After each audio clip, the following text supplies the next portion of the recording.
Today on the Esports Meta. Look at him, he's a sad boy. You haven't subscribed yet. Doesn't make me happy at all. You're literally suing over Dogfight Simulator. This is where the unexpected strategies will really happen. It doesn't mean people make good decisions all the time, man. Yeah, before we get sued by Nintendo as well.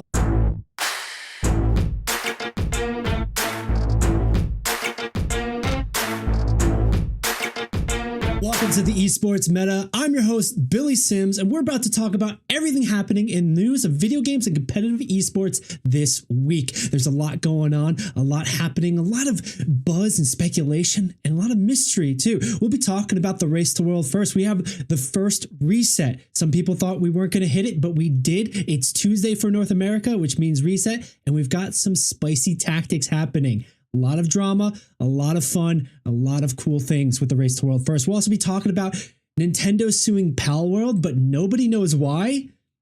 What's up with that? We'll give you all the details that we know. We'll talk about it, give you our opinions and analysis, and we want to hear from you as well. What do you think is going on, etc., etc. We've also got League of Legends Pickems. We'll be doing our bracket Pickems right here on stream, talking about all the cool things. But, you know, if you like what we're doing here, if you enjoy the content, make sure you hit like, subscribe, follow. It really helps us out. It's free for you guys, and it lets the algorithm know to send this to more people. Get more gamers involved, because we're gamers just like you, and we want to talk to you.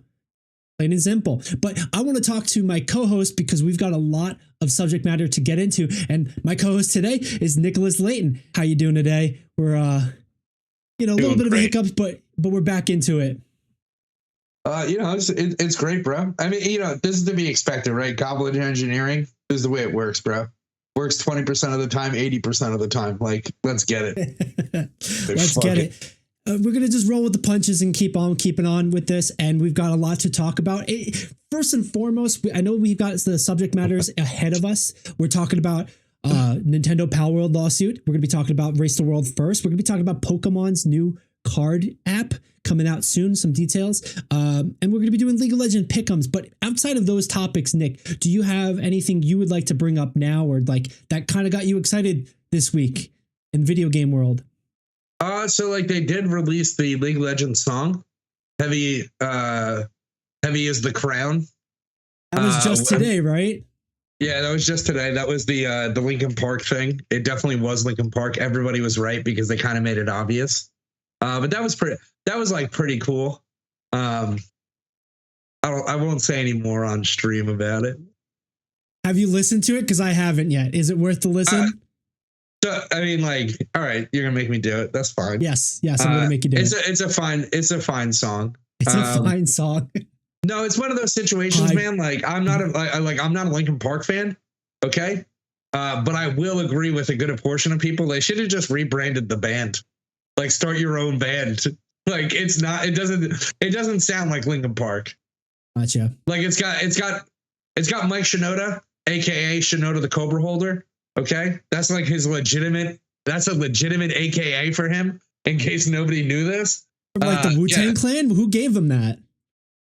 It's just when he used to be a rap producer. Because he just makes beats and stuff, and then he sends them out, and he does some things. But a man by the name of Self-Titled gave him the nickname of Shinoda the Cobra Holder, baby. That's where I first heard about it. So, but yeah. But no, overall, it's a fun song. It's fine. It's a fine song. That's high praise. If I liked the genre of music like this, a little bit more, I think if I was into this, if it was for me, I'd be like, hey, this is awesome. But it doesn't sound like Linkin Park. It's not what I expected. It's got Linkin Park-esque, but they should have just rebranded the band. I don't understand why they gotta keep it. It sounds much like a brand new band. Is the way that I want to say it. Yeah, I can see where that's coming from. And truthfully, obviously the singer Chester was replaced with the new singer. I think she's done pretty fantastic so far, because those are big shoes to fill. But yeah, I haven't heard this new song, and I think you might be onto something where it's it does seem like a whole new group, because also their drummer had left. The original or the previous drummer had left the band in this new cycling of things. So we've got two members who aren't, that could be a whole conversation for a music podcast, perhaps. We'll discuss it a little bit here. we'll do an hour after this podcast on just the new Linkin Park song. The That's only thing right. that stayed the same was the cheesy rap lines. Like that's it. Like the cheesy bars is the only thing that stayed the same. But it's okay. Right. Yeah. You know, so we want to know what you, well, let me just gather my bearings here. We want to know what you think. If you have a thought on the new Linkin Park song for Worlds, is this a good choice? Is it Linkin Park? Is it something else? You agree with Nick that they probably should have rebranded into a different group. Let us know your thoughts at the Esports Meta on all of the different socials. We want to hear from you guys. But in the meantime, we're going to go into our topics and a couple news headlines first and foremost. And I want to start us off with Rivals of Aether.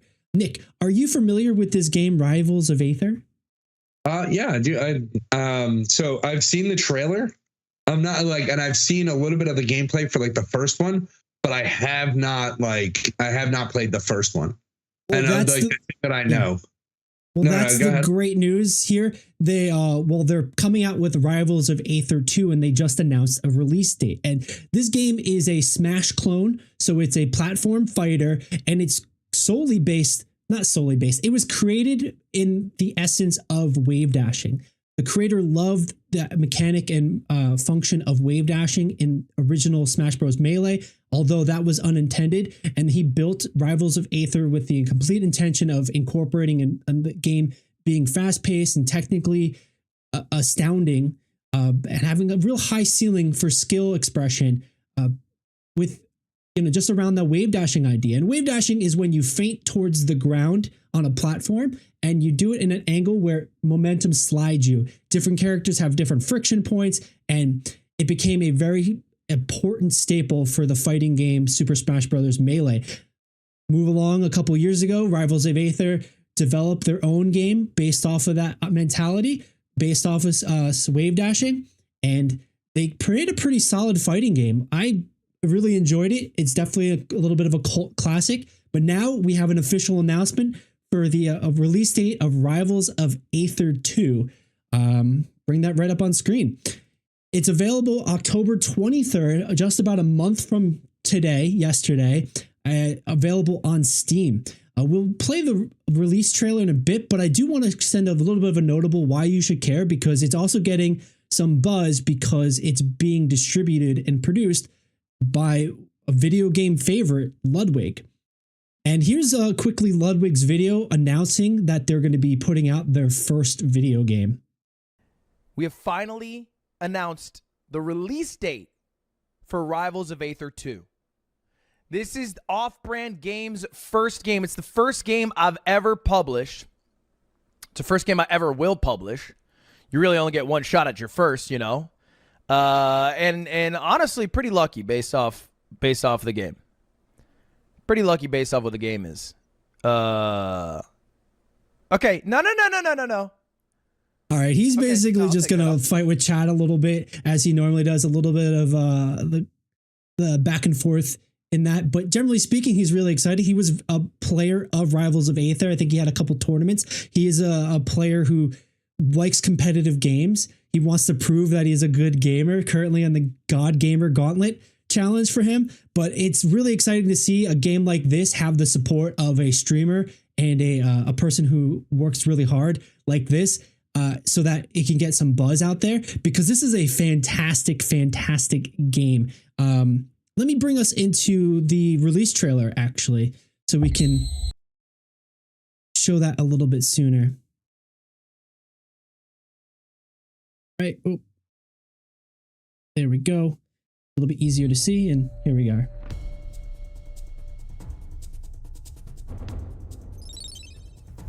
What is a rival? Is it a powerful enemy? Someone who steals your thunder?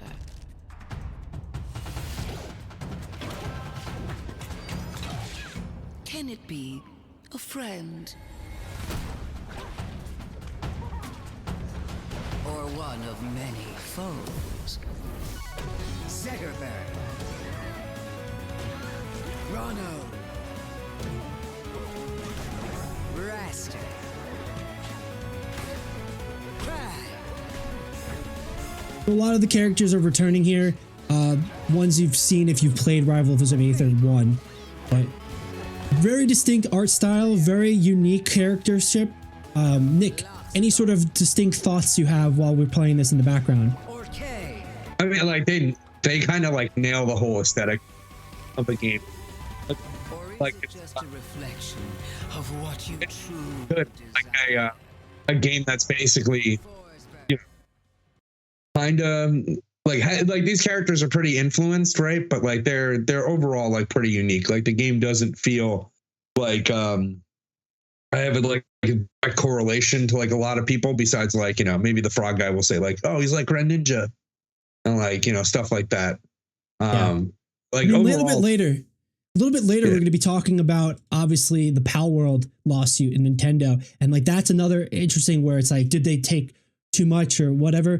This is a game that's based on the Smash platform fighter. It's a clone of it. It's based on wave dashing, but then they're able to create such a unique vibe and sort of situation. I do want to point out two things. First, new character is the hyena character on the left.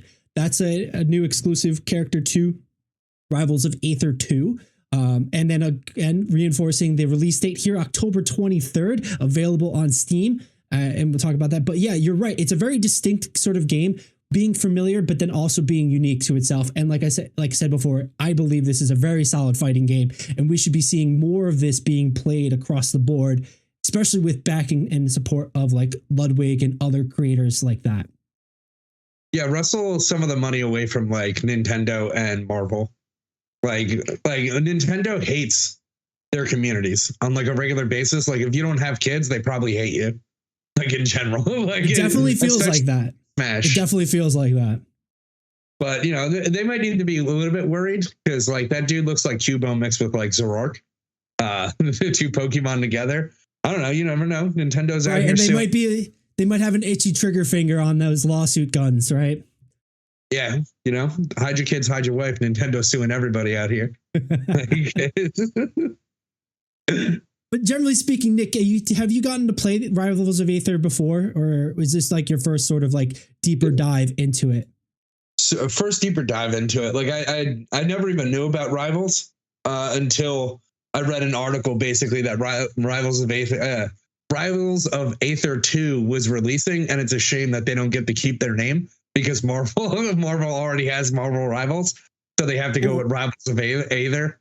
Well, that was the interesting thing. They were going to rebrand to Rivals too, and then Marvel Rivals came out with their beta and had the copyright sooner than they did, so they pivoted back into Rivals of Aether 2. I did get to play the first one a bit. It was released on the Switch, which is mostly where my experience was on it. It was a very solid fighter. Really enjoyed it. Definitely a lot of fun to play. And like you do have a high skill ceiling, but anybody can just jump in and hop on and play just like Smash Bros.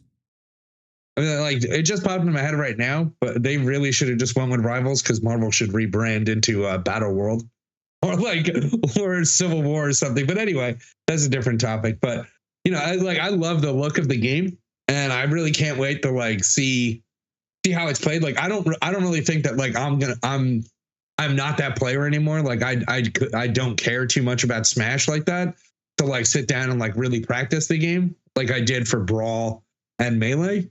But I'll sit down and play like Melee and Brawl because I already have like the muscle memory and I already know how to play it to like a certain degree. I think I would play this like a couple times with like friends, right? Like you bring over your Switch or I'll somewhere where your Switch has it already. And, you know, we'll throw down on a couple rounds. We'll throw down on a couple rounds for sure. And that's like the nature of fighting games. But I do want to see before I want to reserve my full judgment. But like I am a fan of the first one. I do want to see how the netcode does. It was pretty solid on the first one. But like that netcode on Steam, and then if they release on further consoles after that, is going to make or break the game, I believe.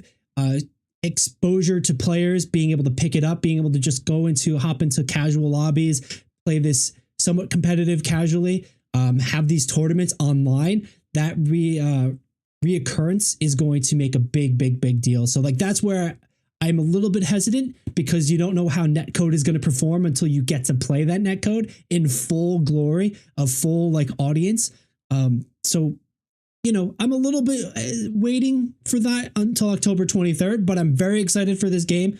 With that, I'm also not sure how much is going to be played, but it's definitely going to be played. And I suggest that you guys check it out too. Right now, there's a big call to action. Going to do this also for Mr. Ludwig. Shout outs to you, Ludwig. He's asking people to wishlist on Steam. He's trying to get this game to top 100 over, what is it?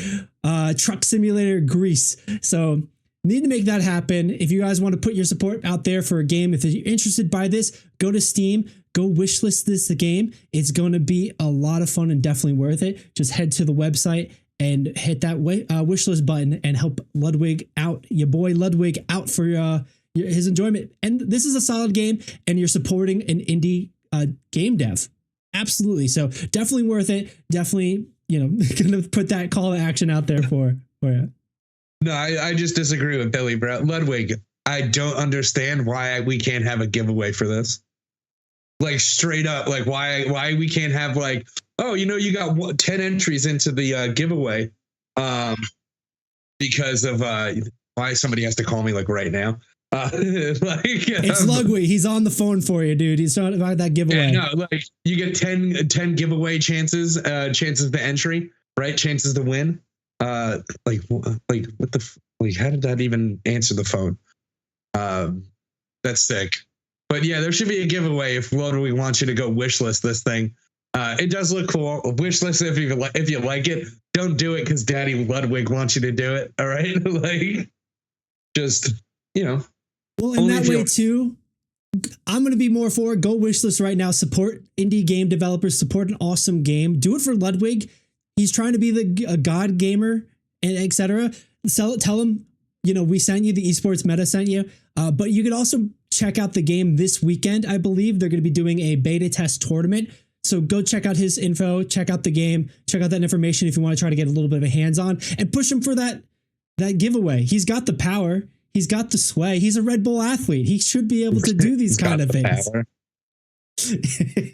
And he's putting out this game. So yeah, we're going to be looking forward to this. We'll keep you posted on anything. I know this is going to be a game I'm going to be looking at quite closely at, and I'm definitely excited for. And let us know if you're excited too. Hey, Billy here. Wanted to take a quick minute to let you know a few different things. If you enjoyed the video so far, please consider liking and subscribing. It really helps us out and it tells the algorithm to share it with more people. You can find the Esports Meta live every week on Twitch and YouTube. It's where we film the podcast or hang out, play games, and chat. If social media is more your vibe, check us out on Instagram, TikTok, Threads, or Twitter if you use Threads. Does anybody use Threads?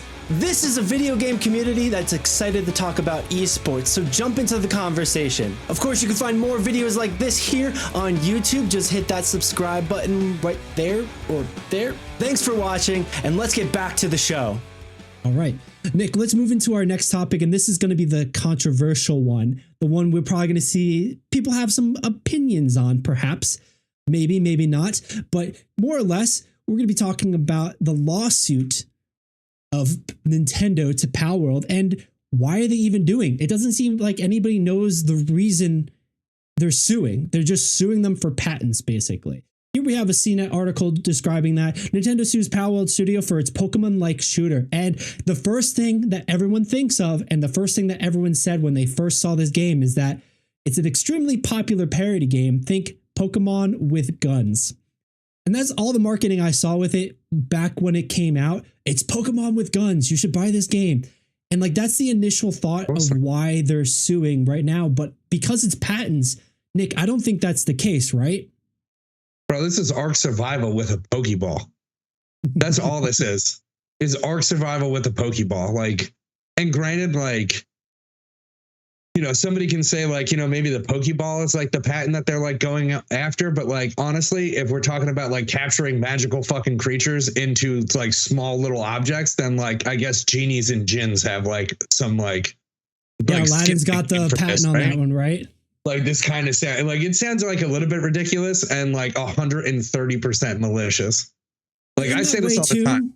Nick, but in that way too, we're still talking about IP, right? The intellectual copyright or intellectual property, and that deals with copyrights, not patents. Patents are more of the mechanical aspect of it, which makes this lawsuit a bit more intriguing because they're suing them for mechanical features in their game. Think of it like a good example would be the Nemesis system from Shadows of Mordor, right? Warner Brothers owned that game. They developed that game. And the Nemesis system was a way to make more depth to the open world aspect. You'd have certain named guys throughout the world where if you fought them, based on the results of that fight, win, lose, draw, would change the outcome of the future of the game. So that guy, if you beat him, he would remember and he'd go, oh, I hate you. I'm going to get you so bad. He'll bulk up, or maybe he gets replaced by somebody else who's stronger. So like that was the idea of the mechanics of the Nemesis system. And that was something that Warner Brothers owned a patent for, that mechanical system of like having a hierarchy of bad guys that evolve basically. And that's something that no other game has been able to do and implement in any sort of fashion or flavor. And that's kind of where we're at, where we're still no other Nemesis systems in any game. And Nintendo here is suing for patents. You know, we've talked about this with Breath of the Wild. They've got a ton of patents on Breath of the Wild of how you function in the game. So like, do you have any sort of thought or insight on that specifically? Because this is not copyrights. This is patents. This is how you throw the ball. It needs 3 shakes before you catch kind of stuff. So, you know, what are your thoughts with that? I think Nintendo needs to chill out. Like just in general, like no one's remaking your whole entire game. You just need to be quiet. Like personal opinion is that like once you create these features into the art gaming space, unfortunately, you probably have like a year. I'll give you like a year where nobody should really be making like the 1-to-1 to your game, but like reversing time. Like, can anybody do that? Does Prince of Persia have that like reversing time aspect? Like, that's kind of horse shit. Like, that's kind of like these things are kind of pop culture-y to the point where like Pokemon's been around too long for anybody to say that they are not like influenced by Pokemon, even in like the slightest, right? I think like this is just Pokemon being malicious because they're coming out with a Palworld anime. So like basically they're trying to stop any encroachment on their market share for like kids or something along those lines, right? And maybe this, like, who knows? Like, it might not even be like a kid show, right? It might be like a full adult humor, like Pokemon-esque like show, which is probably, as far as Nintendo is concerned, like probably damages their brand, like as for them. But again, nothing damages Pokemon as a brand. Shut up. Like it's actually impossible, except for you guys charging me $60 for a game that came out 4 years ago. That might be the biggest destructive thing to their brand. That's specifically a Nintendo thing though, right? And generally speaking, we've talked about it recently too, how the Pokemon company made $10 billion, whereas all of Nintendo's releases last year made $10 billion. So like Pokemon company accounted for the equivalent of all the other releases from Nintendo that year. So they're going to be very protective of it. And like, this is also where we're saying how, you know, they hate their community because they do things like that. They want that party aspect, that family friendly. They're very worried and concerned of that. And this is something that's definitely controversial or contrary to that idea. So they might feel really threatened. It's a surprise they waited until now to sue them. And that's where I'm also a little curious because they're suing them for patents. Let's actually go straight to the infringement announcement. And like it is of patent rights that they're suing them for, direct from Nintendo. It's not copyright. It's not IP. So they're not suing them because that one Pokemon looks like Lucario. They're suing them for something distinct, but they haven't said what's distinctly happening. And we talked about this, you know, is it family friendly? Is it the anime thing? That might be the cause of it, where it's like this, that's why they did it now. They finally have enough ammunition to fire and shoot their shot here. They're probably going to throw everything in the kitchen sink at them to try to settle big bad. Remember when, the lawsuit with the early release of Tears of the Kingdom, and that was more reasonable, but that was another situation where they went big bad boogeyman immediately and did everything they could to settle as fast as possible. So it's such a weird situation because we see that they are suing in Tokyo court. They're seeing that they're looking for damages based on the game Palworld, but they're not saying why. They're just saying that they did. I mean, it just like, again, like it seems like I could give you like a bunch of different reasons on it just being malicious, but like, dude, it really feels like they're stopping people.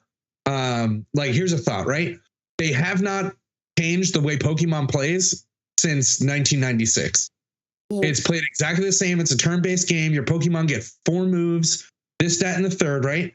And like, I think that this might be like a situation where they finally found a thing that they can take Palworld to court for, right?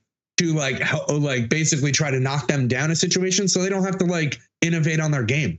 All they did was go 3D. It costs $60 instead of 30 now. They doubled the price. It went 3D. The game is exactly the same as it was 30 years ago. Like, it's I don't know, dude. Like Nintendo and Disney are disgusting companies to me. I don't disagree with you as far as Pokemon has not really been very innovative across the board. They've had some off-series games that have done some like minor things different, and the most recent Arceus game, and I think they have a new release based on that, has changed that whole format.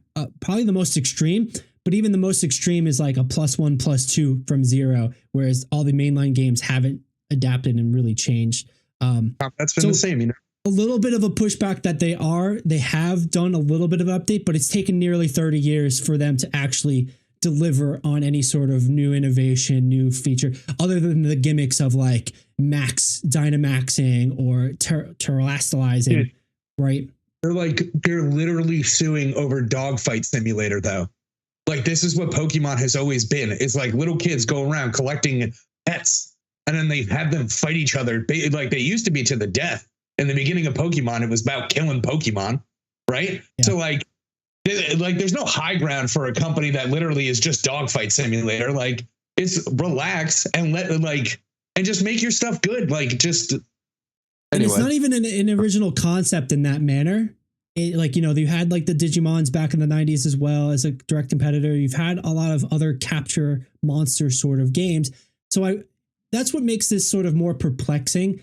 And like, the statement and the obvious assumption is that they're suing because it's too close. They're suing because they're threatened by their patents. They're threatened that they're going to lose their branding, and they're going to argue that to tooth and nail to make sure that they keep all that stuff. But generally speaking, I think the most egregious part is the multiple patent rights, because we see this across the board in a lot of different industries, but specifically in the video game industry, the patents become egregious. I know we were talking about Breath of the Wild. Your main character, the controlled character, climbs up a tree, and that system is, and I say that loosely in air quotes, becomes patented. So now no other video game can climb up a tree unless you pay Nintendo to license it, kind of thing. And like, that's a vague general assumption, but like, we talked about how Tears of the Kingdom, Breath of the Wild. Do you remember how many specific patents there was? Because I remember it being like 100. The one that was like the most like promising for a lot of things is like the way Link interacts with the world while moving in a vehicle. So like, basically like that was like their biggest patent. And I was like, all right, that one is like interesting because it's a new one that they made. But like, you ever hear of a person trying to snitch on somebody without telling them what you did? Like, this is exactly what it is. Like, they're like, oh, they did some bad shit, dude. We're taking them to court. What'd they do? I'll tell you later. No, tell me right now. Like, I'll be there with you if they actually infringed on your patents, bro. I'll help you take them down. No, I'm not telling you anything. You gotta wait. And it's like, so I don't even know if they actually have like a case. They might seem like assholes once the patents come out. That it might never come out because they might just take it to a settlement, knowing they could get a settlement for licensing, etc., and getting them to admit defeat. We'll see how much that the parent company, Pocket Pair, for Palworld. That was a mouthful. Pocket Pair for Palworld will fight this. They did get a significant amount of money from that game. It was a pretty big success in that moment. Will they be able to fight the power of Nintendo? We're yet to see. You know, at that point, your complaint and your frustration too of not knowing now, that's just how like that part of the legal system will work. I'm accusing you of something and we're going to go to court. Lawyers are going to talk before that. And then, the court of public opinion is something else.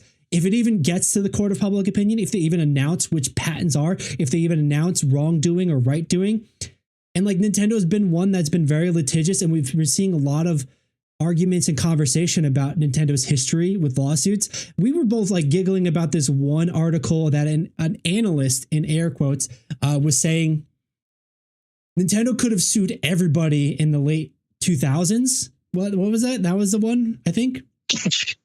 And that was it was pretty ridiculous, the sentence of that they could have sued everybody at one point. So if you take that at good faith of an analysis statement, then why didn't they? So there's a lot to this. What's going to be seen in the future. We have to hopefully hear more information. We have to wait until we hear something happens. But I'm really honestly rooting for Pocket Pair here. I wasn't particularly fond of Palworld, but it was nice to see a game come in and do something different, because otherwise that's the biggest detriment to video games and these patents and these overly litigious entities.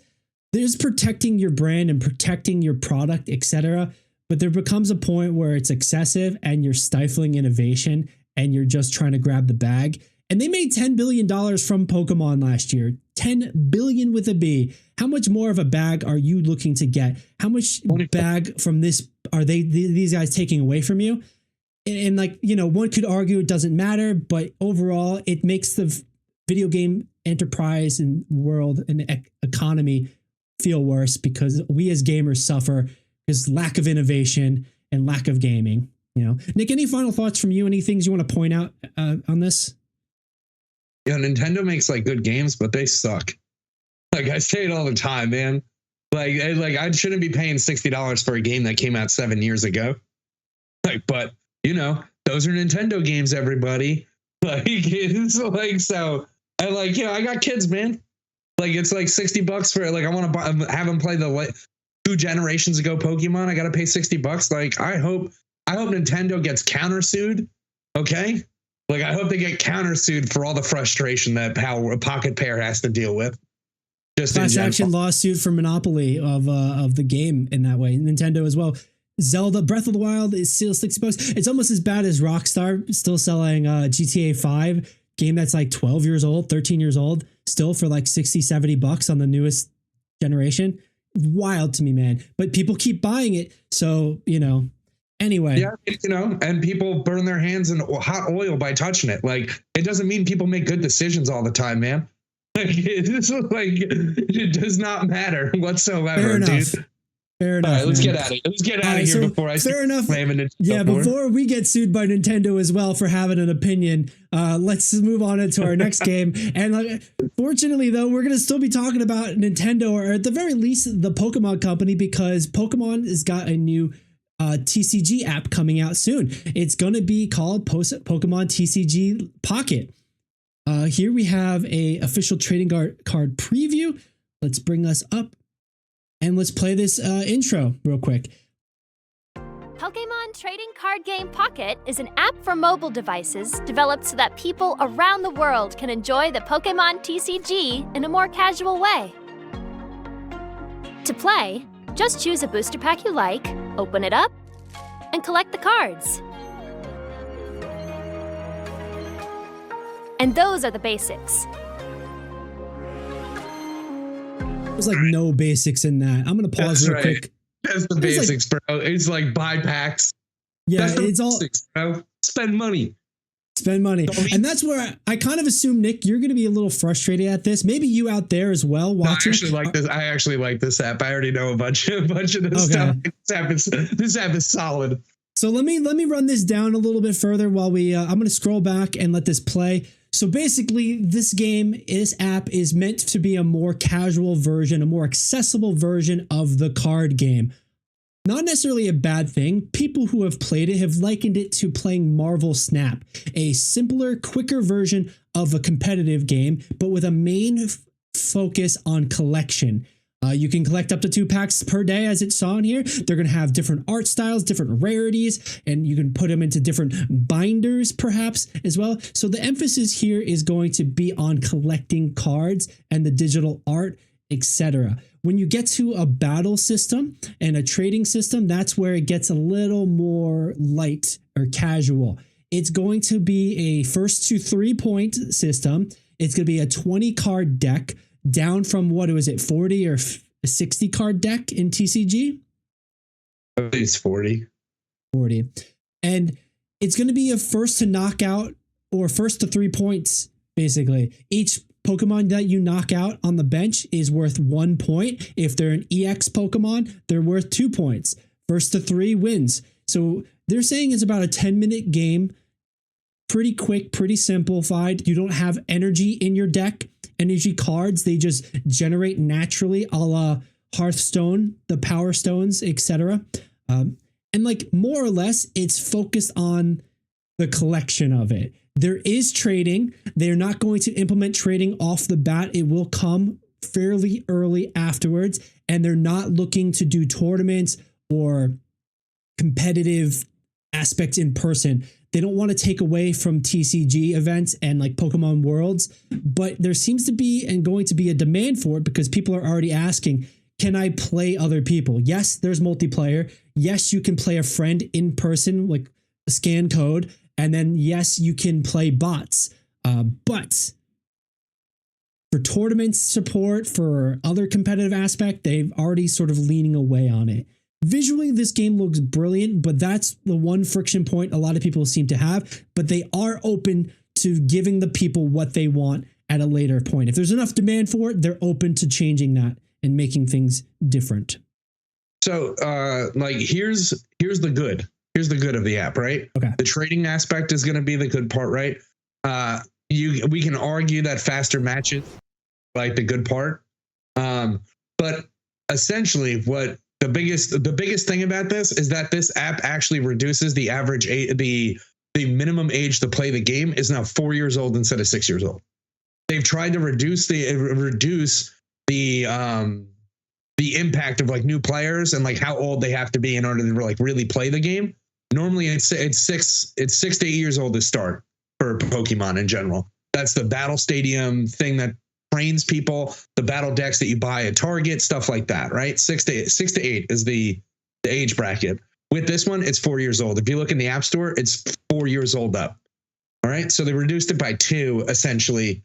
I'm not sure what the relevancy of that though, because it might be something they're focusing on, but it might just be like a little coincidental of like, oh, right. But even then that's like a problematic aspect for a game because it might be predatory and like gambling under 13-year-olds. Like you have a loot box system and they're going to be, so like that's also where it's like, it feels weird and arbitrary that it is saying 4-year-olds can learn this game.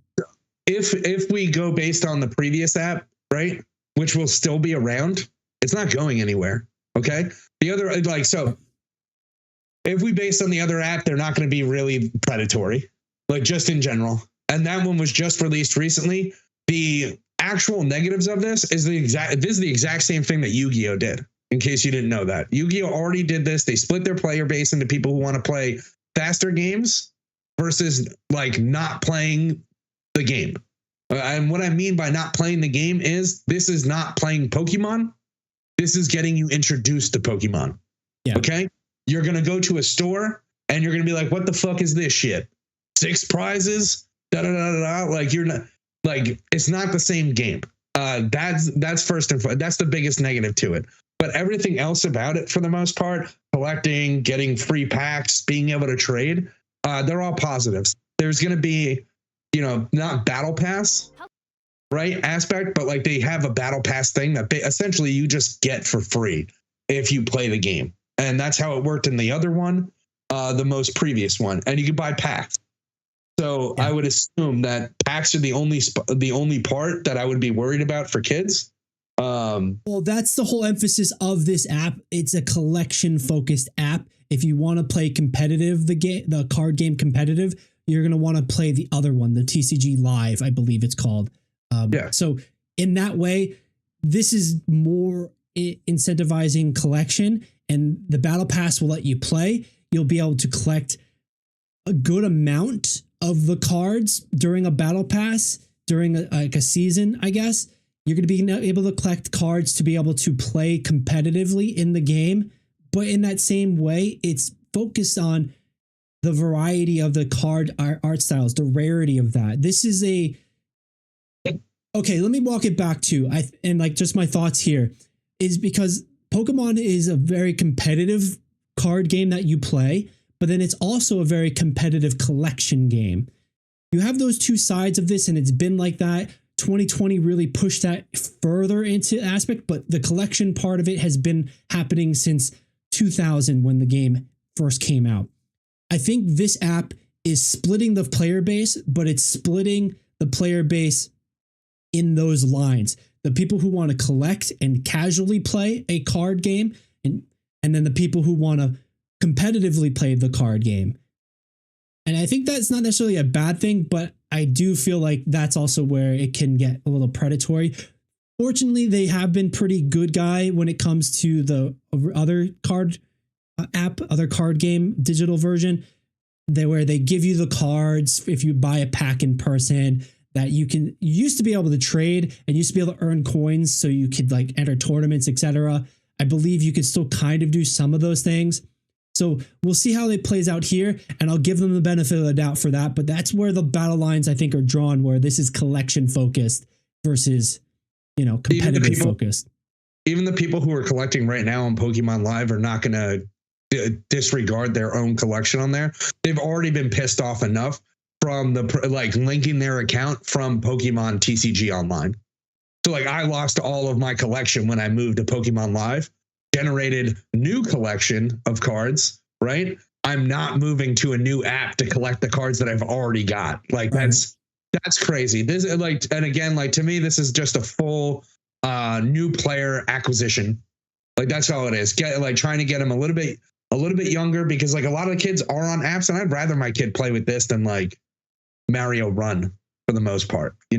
Mario Run's pretty predatory. I need to have tickets. I need to buy maps and stuff like that. So I would rather have my kid play this and have a card game that I'd be able to play with him in person. But I hear you on that. I hear you on that, and I definitely agree with that sentiment. It's hard to sort of justify or validate, because I'm not entirely sure if it's going to just be for new player acquisition.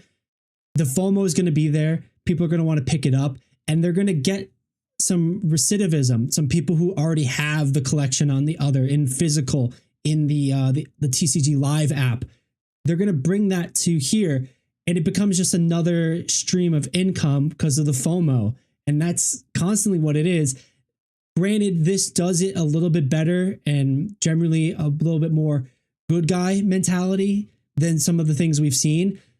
But it's still tough because it's the same sort of thought process, like you're saying, Mario Run is just going to squeeze you out for all the different currencies because you have to have this one, that one, the other thing. Apex Legends is going to split their battle pass in half so that you pay for 2, but you're getting more.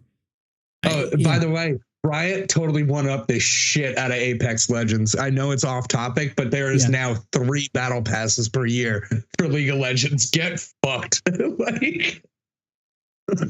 Holy shit, dude. I was watching the dev update, but anyway, back to this. While I do want to say your concerns are definitely something to be warranted, the Pokemon company is not Nintendo. They are set, they might be owned by Nintendo, but they are able to tell Nintendo, you need to relax. We're not we're going to lose player bases. They give away a lot of prize support. I have to give this company the benefit of the doubt, because the only time that they've pissed me off was the last update on the app, where they basically just said, hey, we're getting rid of the old cards. It's only for the new stuff now. We only want to do basically standard. They're only the stuff that's getting played with in stores is what they want people to play with, right? And it becomes a little bit easier to really set expectations on what everybody's getting and stuff like that. So, but yeah, we'll see how it goes. This game is going to launch October 30th, or let's actually here's the details specifically. October 30th, it's a Wednesday. They're going to launch right before Halloween. Here's the official website showing that same thing. October 30th is the expected release date. That could be changed. We do have some time before that. They are expecting to do a soft launch for New Zealand, which of course is where everybody lives. We live there. You live there. I know, so if you're playing this game, you're going to be, habitating in New Zealand before October 30th. And then if you're not, you're going to wait till the release date and it comes out. Let us know what your thoughts are on this game. Are you excited for it? Are you a little hesitant? Let us know at the Esports Meta. We're on all the socials, wherever you find your social media. That's where we are too. You can also follow us here because we like to talk about these things. Every Tuesday is the podcast, 7 p.m. Eastern Standard Time. We do a live here on Twitch and YouTube. So give us a follow, give us a subscribe, do all the internet things. It helps us out and it makes Nick happy. Look at him. He's a sad boy. You haven't subscribed doesn't make me happy yet. at all. It does not make me happy whatsoever. You're ruining the bit. You're ruining the bit. Anyway, thanks for watching. If you guys are paying attention and watching along, if you're watching this after the fact, let us know by hitting like, subscribe, engaging in the comment section, do all the things. We really would appreciate it. But at that point, let's move into our next topic. And this one is going to be League of Legends. I got to just clean up some of the previous tabs, so I'm not going to overlap, but we're going to be talking about League of Legends Pickems right now. We've been talking about Worlds Tournament happening. It's coming up soon, this and that, but we finally got to a point where the brackets are finalized and Pickems went live. So let's crystal ball it right now. Let's earn some rewards, make our picks like all these marketing taglines say right here. Nick, are you ready to ruin my Pickems? Sure. Go for it. No one's, they only brought it back like this year. So it's like, it's pretty interesting, but who knows? Oh man. All right. So Nick, walk me through this because this is the first time I've done Pickems for League of Legends. All right. So, this will be for a lot of people. This will be this is the crystal ball worth a lot of the things, right? I'm assuming crystal ball is just going to be an additional thing. Like this is new. I've never seen this before. So what will be the duration of the longest single game at Worlds? Like I click on make a pick. I want to see if you type in it. I haven't done this yet. It's a pop-up box. Yeah. So it's like multiple choice, right? Like, yes. So it's easier for people to actually get, stuff. So the longest game is going to be 50 to 54 minutes. Like that's what I would say. 55 plus is crazy as fuck. 50 to 54 is still pretty nuts, but yeah. It is nuts. Like, that's what I mean. Like, I don't think any game is going to go past the 44-minute mark. Like, I so really real quick. 44 or less. Yeah. So real quick, this is new to me. I just signed up for this and started doing. If you wanted to sign up and also do your Pickems, you can let us know, but go to lolesports.com. And at the top, they have a section Pickems, and that's exactly where we're at. So go fill yours out. Let us know what you picked, and we're going to be picking along here. So Nick, I agree with you. 50 to 55 is pretty ridiculous, but I think that's a good choice for that outlier longest game as well. Yeah, this is going to be the time that this will happen will be in the first stage. Like in the play-in stages, this is where a game will be done like this. There won't be the top 10 teams in the world who are literally making a game go to 55 minutes. That's 100% insane. That's also the risk of that choice. So first off, it seems like this section of events are like bounties, right? This is random stuff to pick through the game that don't actually have to do with game results, but does with things that happen in the game, in individual matches, etc. So the first question here, we just answered, what will be the duration of the longest single game? We're betting on 50 to 55 multiple choice there. To that point you're making as well, Nick, you're right. I agree with that. It's probably going to happen early, but the risk in that is that we're also going to see a lot of 3-0s. We're going to see matches that just get blown out that don't even get to the 30-minute mark. Yeah, we won't be breaking any records. I think the quickest game in League is 9 minutes. And past is that even possible? Yeah, it is if you troll the game, but whatever. Okay. I'm sure there's a lot of people who are my solo queue games, the game is definitely over by 9 minutes. I don't even want to play this game anymore. Yes, because solo queue is exactly the same as World Tournament. But yeah, anyway, moving into the next one. How many pentakills will there be at Worlds? Pentakills, that's 5, right? In my understanding language? Yeah. Dude, if you thought it's 2. Okay, so your bet is that there's going to be 2 pentakills happening at Worlds. It's probably 2 in the same game. Like so that would be an actual like the crazier thing. Yeah, I think it's going to be 2. 3+ is insanity. Like there's only a few players who are really good enough to really get like pentakills. But again, pentakills go crazy in the play-in stages. Like every team is like, I'm not going to say they're all trash, right? Because like they're just not the best teams in the world, right? Like they could just be. This could just be where everything's like 40 different pentakills. They're good enough. They're good enough to get to Worlds, but then it's the matchup across the regions and how they play, etc. So just let me clarify for my understanding as well. A pentakill is when you kill 5 players. Does it have to be one player killing all 5 players? Yes. Okay. Yes. I just want player killing everybody on the enemy team. There might be a weird scenario in some games where you might be able to kill a person twice and count a pentakill, but for the most part, it's a set amount of time. I can't remember. The cooldown resets if you get a kill within that like cooldown. So it's not like Halo. It's more like everybody on the squad is dead. It's more like CS:GO. Everybody who's on the squad is dead. Plant the bomb now. Yes. But yeah. I got you. I just wanted to make sure too, because I guess it would be clarified as a team kill if it was multiple people wiping the other team. But I'll take your advice, your expertise on this one and go with 2. I was personally leaning more towards 1. So I just want to say that insane. On camera. I just want to say insane. If there's 1, there's going to be 2. If so 0 and 2 are probably like the best picks in this. Getting 3 is you're a crackhead. 1 is who's going to do that? I just want to put myself on camera right now where I'm saying there's going to be 1. And if I'm right, I'm so much better at League of Legends than Nick is. That's all I want to do on camera. Dude, I'm sure you are.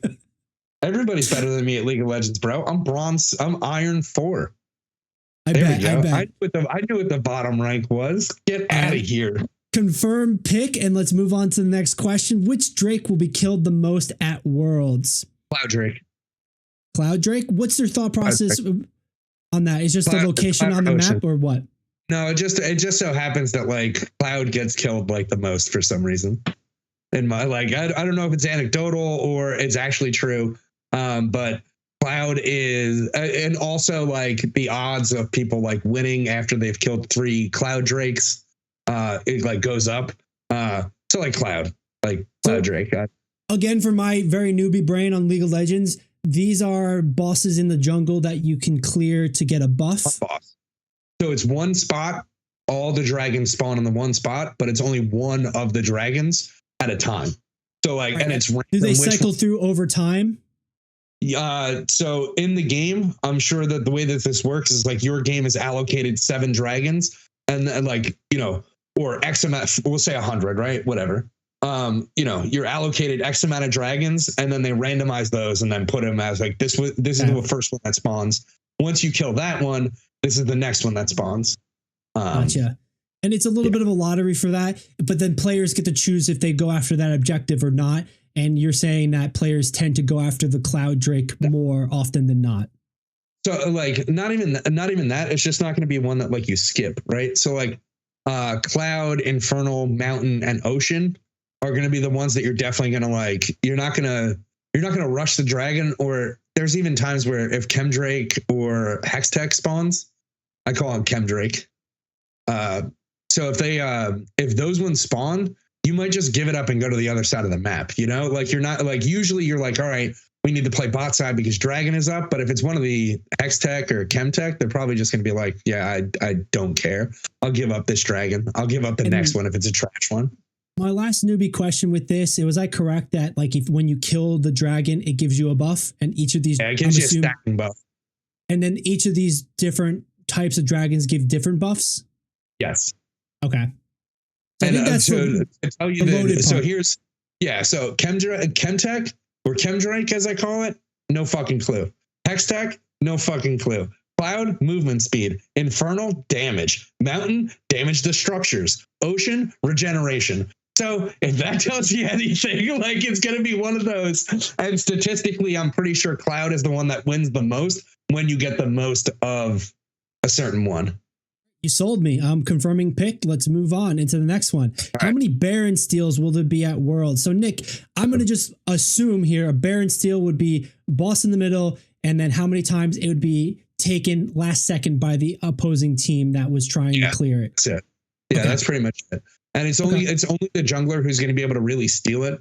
Like there are shots where like other things will steal, like other people will steal, but like basically if anybody on the enemy team steals it and it isn't the enemy jungler, like your jungler's trash.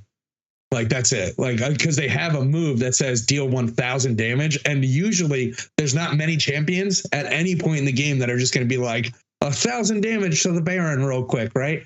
There's extenuating circumstances. I'm not going to argue with anybody in comments or anything like that. If somebody's just like, well, what about Cho'Gath? Well, what about go fuck yourself? Like, you know what I'm saying? Like, it's like really what it comes down to. So this is one of those ones where like, it's probably 0 to 2, right? But there are some really spicy junglers in there. And I would say 3 to 5. And like Canyon is sicko. I'm definitely leaning, my lack of information and knowledge and experience in this game, I'm definitely leaning more 3 to 5 because that feels like more what would happen over the course of the entire tournament. But my quick question with this is the current jungle meta, the characters that are going to get picked and banned playing this, would that increase or decrease this number? Would that like influence this sort of pick? No? No, like what champion you have might influence if you're going to try to steal for the most part. And like state of the game and stuff like that. But for the most part, if you have the ability to get over the wall, like it's basically Baron is in a pit and there's walls surrounding it. You need to use a movement speed or movement ability to get over the wall, or use the blast cone, blah, blah, blah, blah, blah. My gut feeling, it's 0 to 2. 3 to 5 is if Canyon or somebody from like LCK pops off and just starts stealing stuff, you know? So right now, do we go the safe pick or we go a little spicy? Me personally, the safe your safe pick is probably 3 to 5. My pick that I did on my Pickems is 0 to 2. So I'll go 3 to 5. My gut was 3 to 5, so let's go with that. Let's go with my gut. Sure. My gut hasn't proven me wrong, and it won't prove me wrong on this. Next up, how many reverse sweeps will there be at Worlds out of 7 total best of 5s? Interesting sort of format of the question. How many reverse sweeps will there be at 0. Worlds? 0. This is the part that's throwing me a little bit. Out of 7 total best of 5. So there's 7 best of 5s. Best of 5s only happens later on. Yeah, so it's only going to that's happen at the end of the tournament. So it's only the best players are going to be playing. Okay. And granted, there's there's a chance for 1, but it's 0. If there's any reverse sweeps, it's not going to be good for us or anything like that and stuff like that. It might make for exciting play, maybe in a loser bracket situation, but yeah, we'll see how that goes. I'm with you on 0. I think that's the safe bet because maybe the most you'll end up actually seeing would be 1, but let's do 0. All right, I think that sums us up for the event. So let's move into champions. Who will be played in the most different roles at Worlds? All right, so this is all the champions. So this is we're going to be out of my depth. Nick, which champion is going to be played in the most different roles? Going to be, say, Poppy or Yone? Maybe him? Which roles will we normally see him played at? How flexible is he? Top or mid, but I think he's just part of I think he's doing really, really well. He's not the best laner right now, but I think he's going to be a strong pick, overall, and he's flexible. Especially with the patch notes especially with the patch notes we were just reading about them talking about top lane and trying to switch up and doing some specific buffs, and that might get the ire of the pick ban system happening pretty quick. So he wasn't really on there, wasn't really talked about. So if you're feeling he's kind of strong, that might be the play because others are going to be banned more, so he can get picked or then adjusted. And who was the other one you said? Poppy. I could sit on this question probably for like 2 hours. I didn't realize this was going to be one of the questions because this seems like a very in-depth and analytical sort of thought process here. Yeah, no, this one's crazy. Like this one, I could probably sit for a while. Like maybe even like Caitlyn. But so I have Poppy up. What's up with Poppy? What roles would Poppy play? Jungle, support, and maybe top lane, depending. But like also maybe not top lane. Like, but probably like jungler support. Like, but most likely like support. But it can be picked elsewhere. Like I don't think that like. I think Garen mid's kind of getting like pushed out of it. Like maybe like I don't know. This does seem like a very shot in the dark sort of analysis, not on you, but generally speaking, because a lot of it is going to be reading the expected meta early, and we're not going to see that until they start playing. We're going to see it changed with another update to patch notes, and then we're going to, what works, what team's dominating, and who's going to mimic who, and whose comfort picks are going to work well, etc. So this feels like a very shot in the dark sort of like situation. I'm going to shoot in the dark and just go with Poppy here because. 1 second. Yeah. I'll get you something a little bit more concrete. If it, let's see. Ooh, that would be a good one. What are we thinking? Walk us through your thought process out loud here, Nick. No, I'm just like looking at certain like champions just in general, like what's kind of like winning right now, just in general. And like this is like the interesting thing is that there's not too many people right now that are really gonna like swap from like bot or mid. Like that's probably where like the big thing's gonna be. Or like not expecting a lot of lane swapping this one, right? No, there's going to be a ton of lane swapping. We're just not expecting like people like champion swaps, like them going from their not normal position to somewhere else. That's gotcha. So yeah, go with Poppy. Screw it. All right. Poppy's a terrible pick.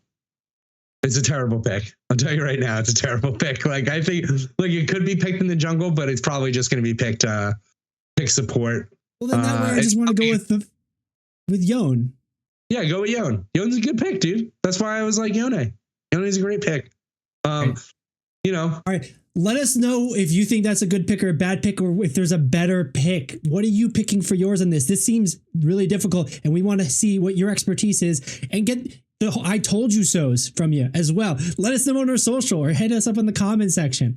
Let's move on. Let's try to burst through this because it seems like it's fine. It's fine. You don't need to pick the same one as me. Let's burst through the rest of the champions here, sure. Just because it seems like it's going to be a big shot in the dark, but we have quite a few going through. So next question here is like, who will be picked the most during Worlds? Which champions can be picked the most? I think we kind of lean into like an Ahri. Yeah, that's go like ahead. just straight up. Like I from what I know, is there something that you would suggest or like that you think? No, I'd pick an ADC or I'd pick Ahri. Oriana's also like another good pick. Syndra is also a pretty good, like solid pick, but I think it's going to be like, I would probably lean towards like Ahri. Ahri's nice right now. She's always like a playmaker. She always comes out for Worlds. Go with that one. That's where I went with. And the next one is going to, who will be banned the most during Champion Select? What do you think here? This one, I have absolutely no idea. So I'm going to take your first guess at this. Nah, this is a fucked question, dude. Should we just shoot in the dark, man? No. Like, it's not really like a shoot in the dark kind of thing. What's the question again? It's going to be who's going to be banned.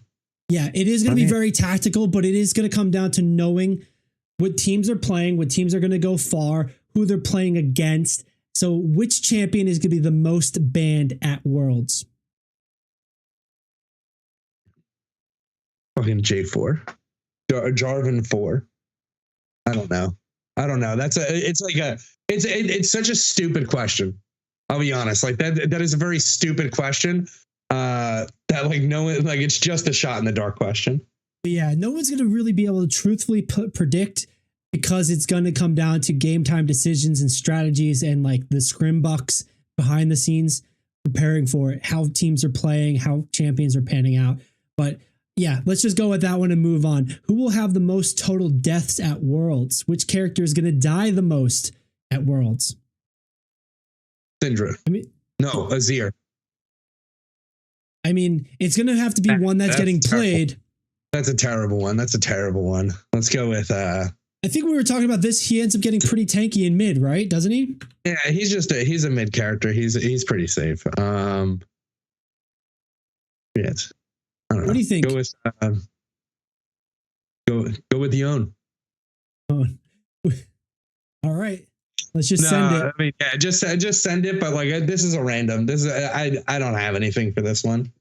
Yeah, because this is definitely based on who's going to have like a good hot streak playing wise, and then sometimes strategy, like where you're playing and like how your team is playing and what you have to do. So who's going to have the most deaths? Which character is going to have the most deaths? Next up, we're going to just move into it because we have no idea on the last one. Who will have the highest win rate at Worlds? Minimum 5 games played. Which character will have the highest win rate with at least 5 games played? I'm going to kind of lead into like an Ari, because like an Ari seems like it's going to get picked every game. It's going to be like a 50-50, if anything. Worst case, I think it's a safe bet. And I think you're going to see other ones maybe at like 30 or 20. It's going to be really rare that you're going to find like another champion that played 5 games at over 50%, I think. Like, nah. Like Ari will have a decent middle of the pack win rate, because, you know, she's going to lose. Like, people are going to pick Ari and then lose. Same thing with like a lot of other people, but I think it's probably more of a jungler, because junglers are a little bit more, I don't want to say like niche picks, right? But they're usually like something like round out the team. You're usually not picking, you're not blind picking the jungler, because you don't want his life to be a living hell in like the first couple minutes. So like my personal opinion would be like Lee Sin or J4. Like, I think J4, Jarvan 4 would probably have the highest win rate.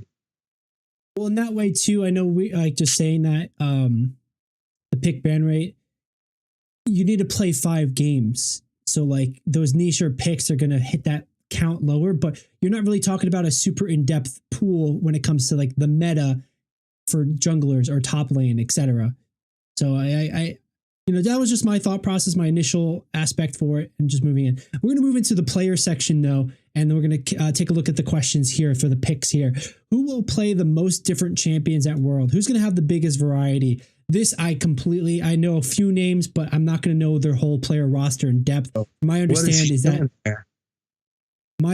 that a lot of teams are going to like field the same or similar champions as comfort picks, maybe like 2 or 3 variety. It seems to be organized by teams, and 100 Thieves is at top because of the number 100. Here's like the weird part, right? For the 100 Thieves, like so Quid's there. The backup mid laner is Golden Glue. He's the coach. I couldn't see Quid. I was like, wait, where's Quid, man? Like, so that's like second row. This is it. Yeah, this this is gonna be one a mid or a top laner, like probably not a jungler.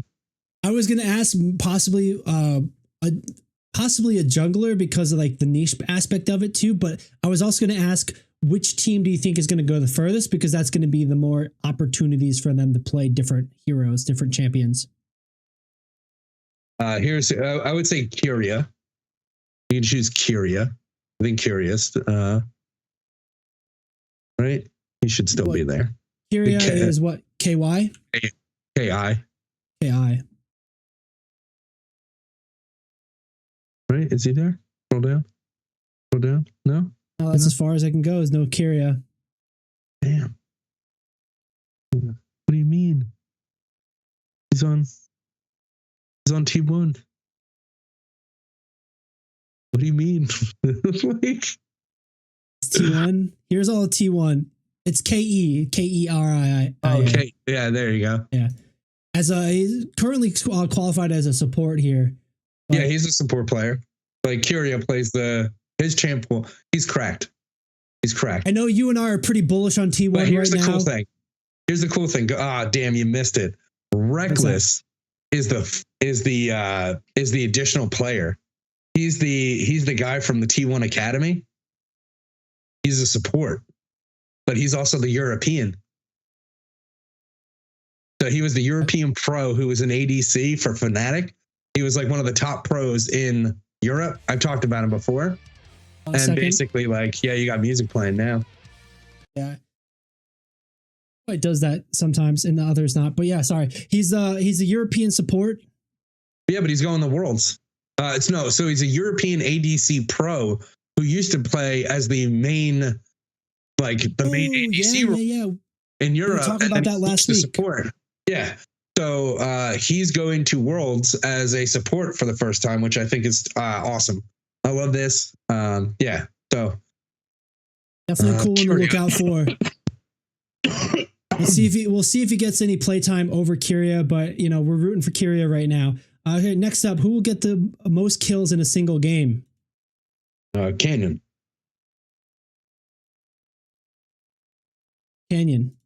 There we go. And that makes sense as far as a jungler because, a strategy of the game, etc. All right, who will have the highest KDA at Worlds? This is, I think, an overall question as well. And this comes down to your specific knowledge. How well do you know these teams, these players? What do you think is happening? Hit us up with your comments and thoughts as well. Nick, what do you think? You can't even search by role. I might be able to. Yes, you can. All right, type in bot. Let's see. No, it's bottom. Yes. Keep going.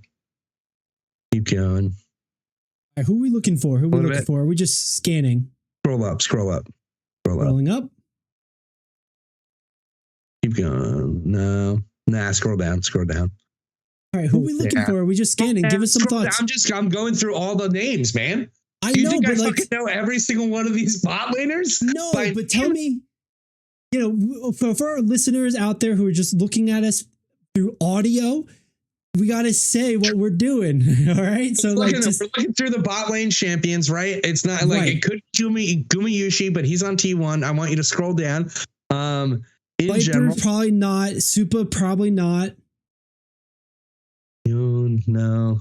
Right, Yushi over Shogun, Light, Sarkis, and then we're at the bottom with Titan. Probably not. Let's see. Let me clap this right quick and pick. Wait, what's the problem, dude? It's like, who will have the highest KDA? Lehens. It's gonna be Lehens. I'm picking another support. Nah, Chovy. Pick Chovy. Chovy. Yeah, pick Chovy. It's Chovy. Come on, dude. Have the highest KDA. Gonna be Chovy. Let's go. Picking Chovy. Okay, so that's solved. We're gonna move into our next pick'em. Who will get the most first blood kills? Who's gonna get the first kill in a match in the game? That feels like another top lane, bottom lane thing, right? Or is it a mid thing? Mid jungle. It could be a mid. It could be any of them, but for the most part, I'd probably go with mid top jungle, right? And I'd probably say Canyon.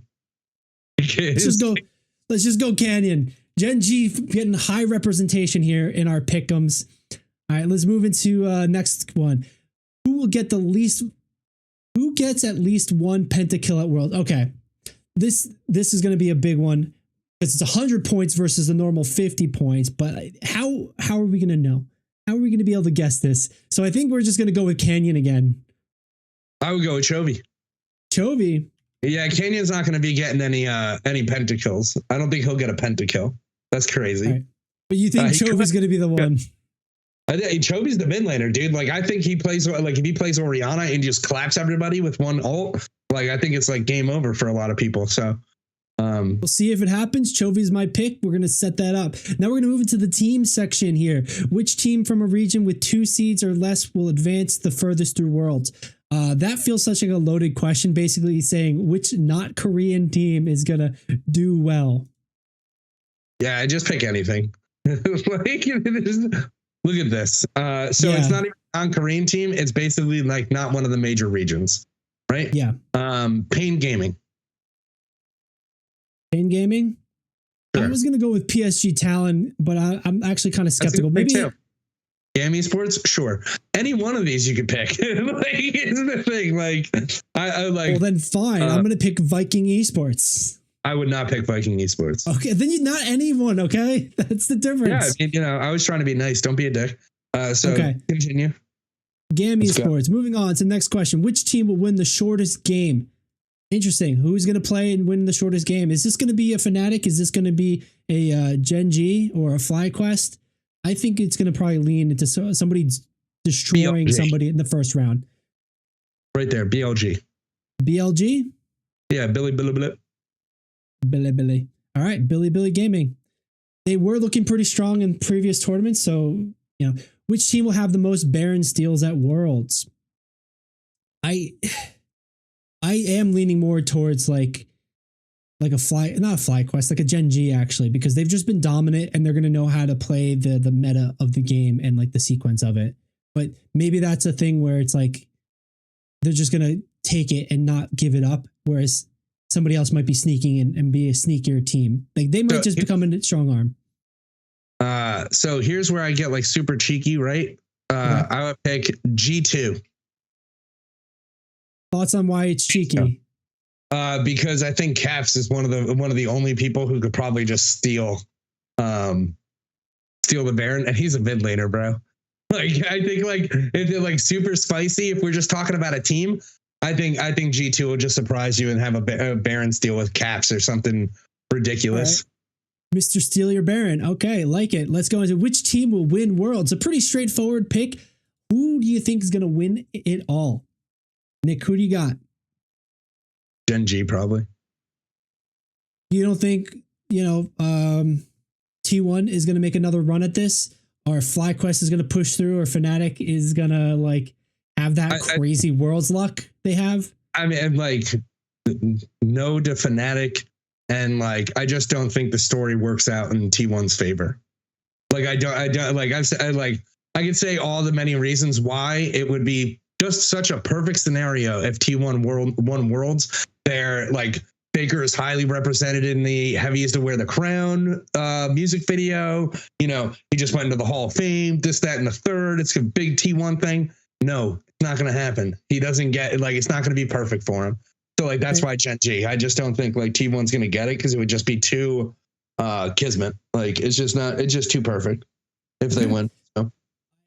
Definitely understand and definitely have an agreeable nature to that. That makes sense. And it's a little heartbreaking, but it is what it is. Next up, which team will play the most different champions at Worlds? Which team is going to have the highest diversity of roster as far as the champions they're playing here?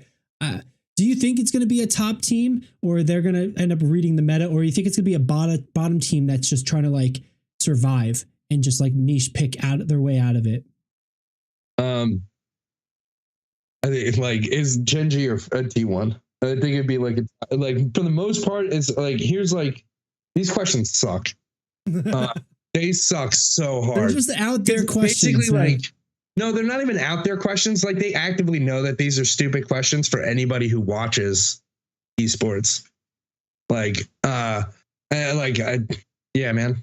Like I would have went with Gen G only because like is whoever takes the most bans for the most part, bro.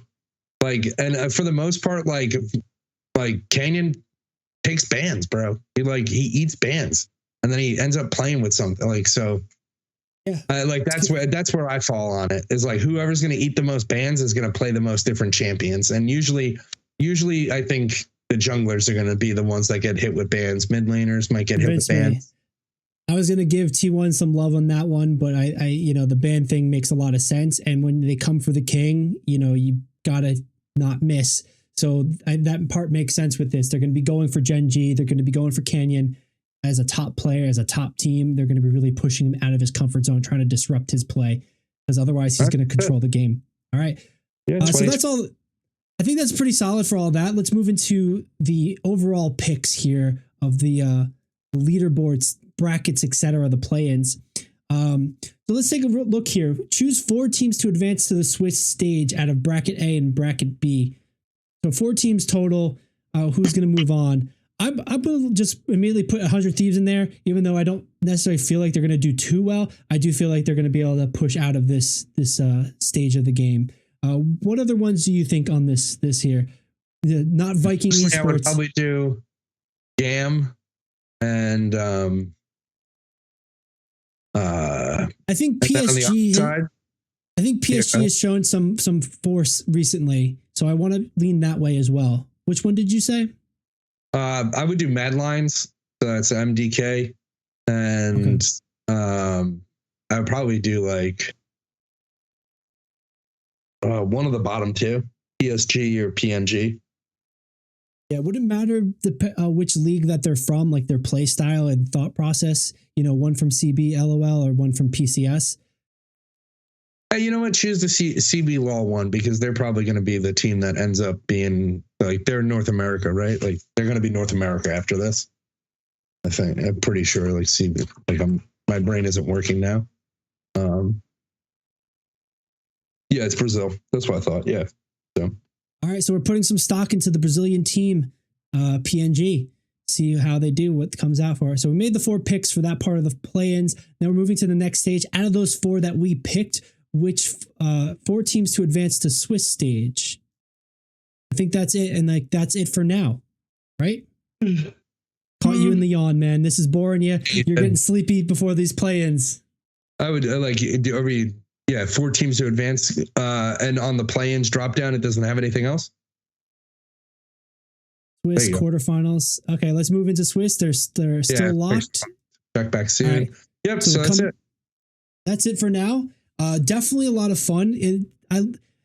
With the crystal balls, I used to work for an online casino and sports betting, and these prop bets, they make fun. They're supposed to be made for fun. Like, you know, what color shoes is the person who sings the national anthem going to wear? That kind of stuff for the Super Bowl. I could see where the frustration is here with some of these questions, because it is like somewhat analytical, but it's sort of like, it's hard to base it and it's hard to predict the future with it. And it's not so much a fun, crazy thing. It's just a crazy, crazy thing. So I understand where you're coming from on that, but these were definitely a lot of fun. Check them out for yourself. lolesports.com/pick'em. You can find that there. Sign up. This is my first year trying, so I was pretty excited. Nick, thanks for coaching me through this, helping me along with some picks, some ideas here. And we'll see who ends up being the better pick'em player next week, or even at the end of this tournament. Yeah, we'll see. We'll see. I'm going to personally hold you accountable, though. All right, that's fine. It's not divine. No, that's it. That's fine. That's fine. I'm held accountable always. All right, well, I'm going to hold you accountable also for our next topic, because that wraps up our League of Legends Pick'ems coverage. Fill it out yourself. Let us know what you picked. If we made some bad choices, if you made better choices, if you had a better idea, hit us up in the comment section or at the Esports Meta on all your favorite social media. We're here. We're about to run out on everything else. And we'll be here every week, every Tuesday at 7 p.m. Eastern Standard Time. Let's get into our next scrutinizing Nick sort of topic. Not really, but we're going to move into the Race to World first. It's week 1 reset happened today for NA, and we've got some updates about what's going down. Bring us over into that screen. And just to run us through, last week we started our coverage. The Mythic Week kicked off with opening of Mythic Plus Dungeons, as well as the Mythic Raid tier. We saw the first 4 bosses get knocked down pretty quick. Melee Mechanics taking the first boss, Melee Mechanics taking the second boss. Only 5 pulls for the second boss. Only 1 pull for the first boss. Then we moved into Team Liquid's show, and it stayed that way, though it's been quite a tight race. Sikran took 1 pull by Team Liquid to down, and they were the first guild to down that boss. Then the 4th boss was Rashanan. Bit of a chaotic fight, bit of a ridiculous fight, but it ended up being a lot of fun. Team Liquid taking that down with 1 pull, Echo number 2 and Method number 3. This was also where the race got tight and got exciting, because at this point, everybody hit the brick wall known as Brood Twister Ovanax. Liquid got there first and was able to start pulling earlier because the reset happened sooner for North America over EMEA.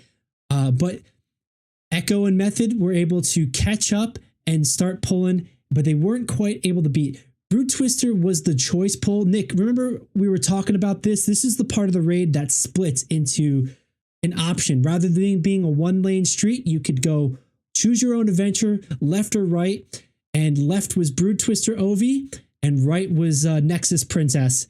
And everybody chose Brood Twister Ovi first, figuring it was the easier of the two fights.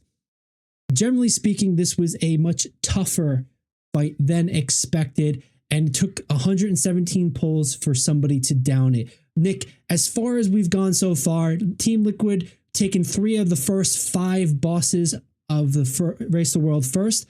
Any thoughts or things to put in here while we develop this story? Kind of explain what happened in this first week of the race. Like, this was pretty intense, like, overall. Like, I was watching a good amount of it, and I mean, at a good portion of the time, they did have to like stop certain polls because they dealt with like a mechanic that they just weren't geared up enough for, and they'd have to like break off and go do mythics again and then try to gear up a little bit more. Even with all the time that they used in order to prepare and everything like that, this was a bit more, still a little bit hard. That's very true. This was a very tightly tuned boss fight, and especially when you got to Brood Twister and Nexus Princess, it was a very close percentage. Do you have enough damage? And that's going to be a key question we're going to ask, and we're going to come back to in just a second. So if you want to continue, I feel like that was an excellent point. I just wanted to emphasize that. Yeah, no, I mean, like, so they were doing that, but then also they just kept trying like new strategies after a while, right? Like once we got to certain bosses and stuff like that, certain strategies came out of the work. And even then, like doing some of these strategies while the boss was getting nerfed because they're doing certain strategies, right? Like, and they end up doing, even though the boss gets nerfed, they still end up doing the strategy that they shouldn't even be doing. Right. That becomes a very emphasized point. They do a strategy that they weren't supposed to be doing, or that was highly unexpected. And the nerfs you're talking about were, just real quick. So we saw the first 4 bosses go down night 1, literally Tuesday night, exactly a week ago. They were able to clear the first 4 bosses. The 5th boss didn't go down until Friday or Saturday. So a good 3-4 days of progression on Brood Twister. It required a nerf to Brood Twister. I think a slight nerf. I can't remember what it was specifically that they did, but I do remember that on the other side of things, they ended up nerfing Nexus Princess, I think 6% HP nerf. And still, that going into it in just a second, that was a nerf fight, and it was still super duper duper duper tight for that fight specifically. These were a lot of tactics and strategies that maybe shouldn't have been used. They were adjusting on the fly. They were limit testing. They were going to splits midway through pulls. They were going off stream just so they wouldn't let their competitors know what strategies they were trying to do, what aspects were going to change, and give them the answers to solve this problem. And so far, it's been super duper exciting for that reason, for those things.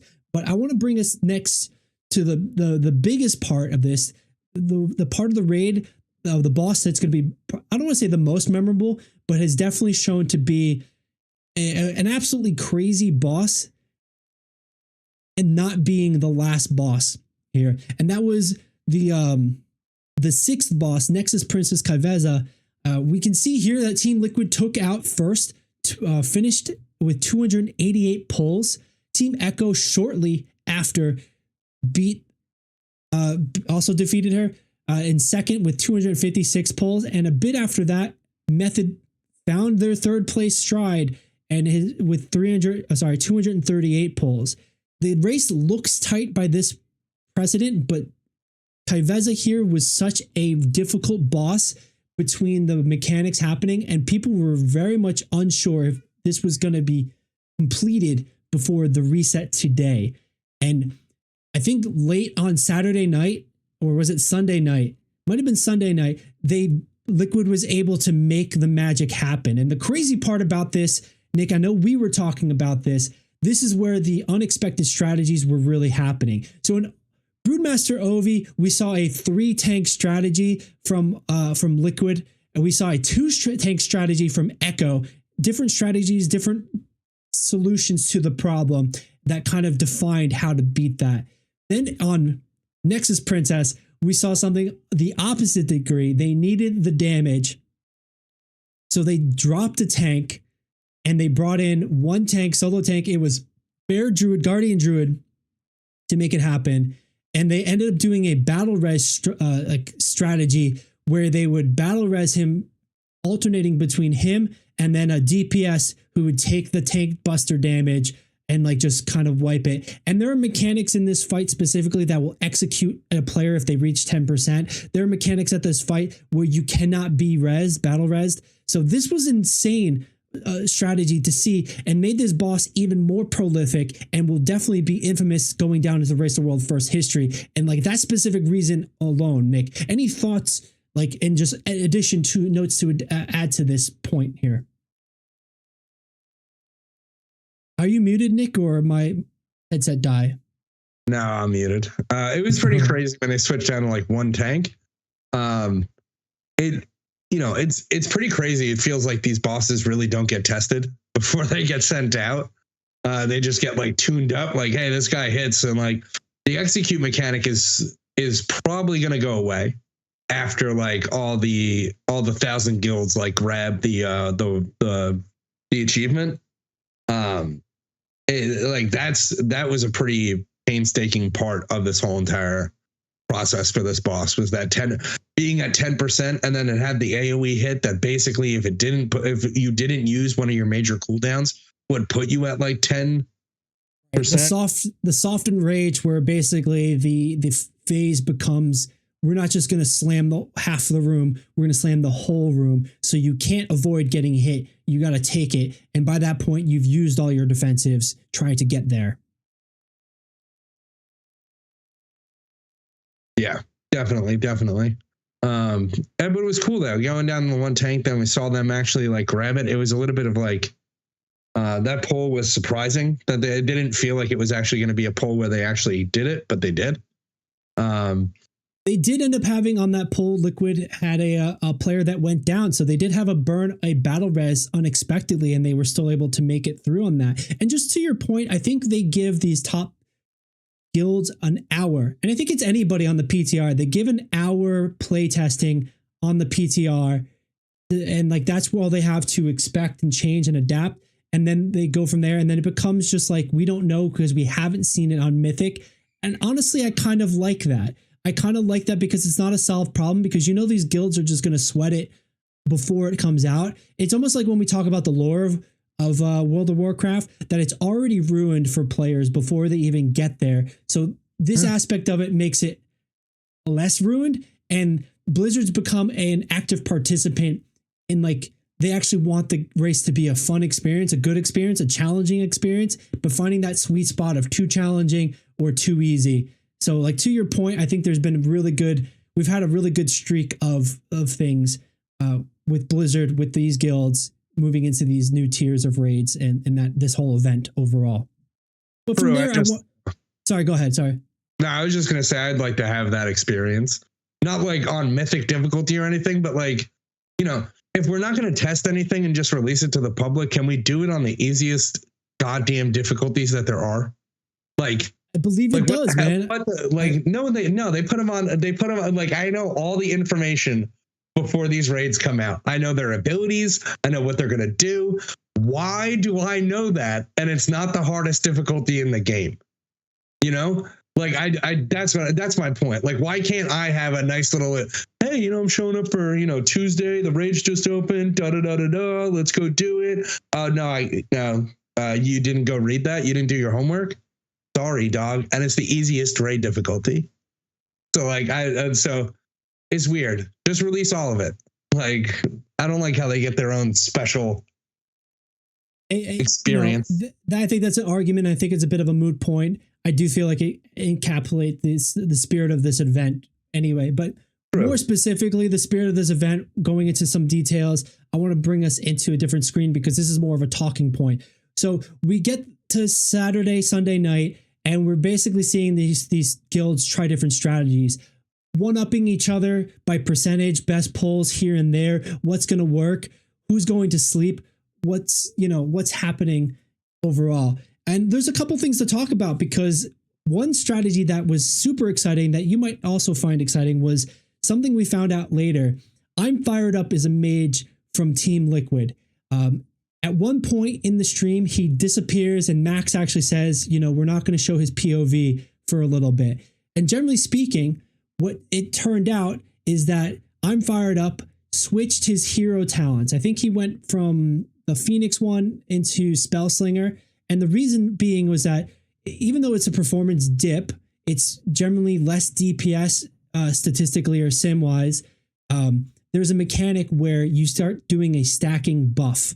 And Nick, I want your thoughts on this in a second, because generally speaking, what he did is that the stacking buff accumulates as you don't target a target.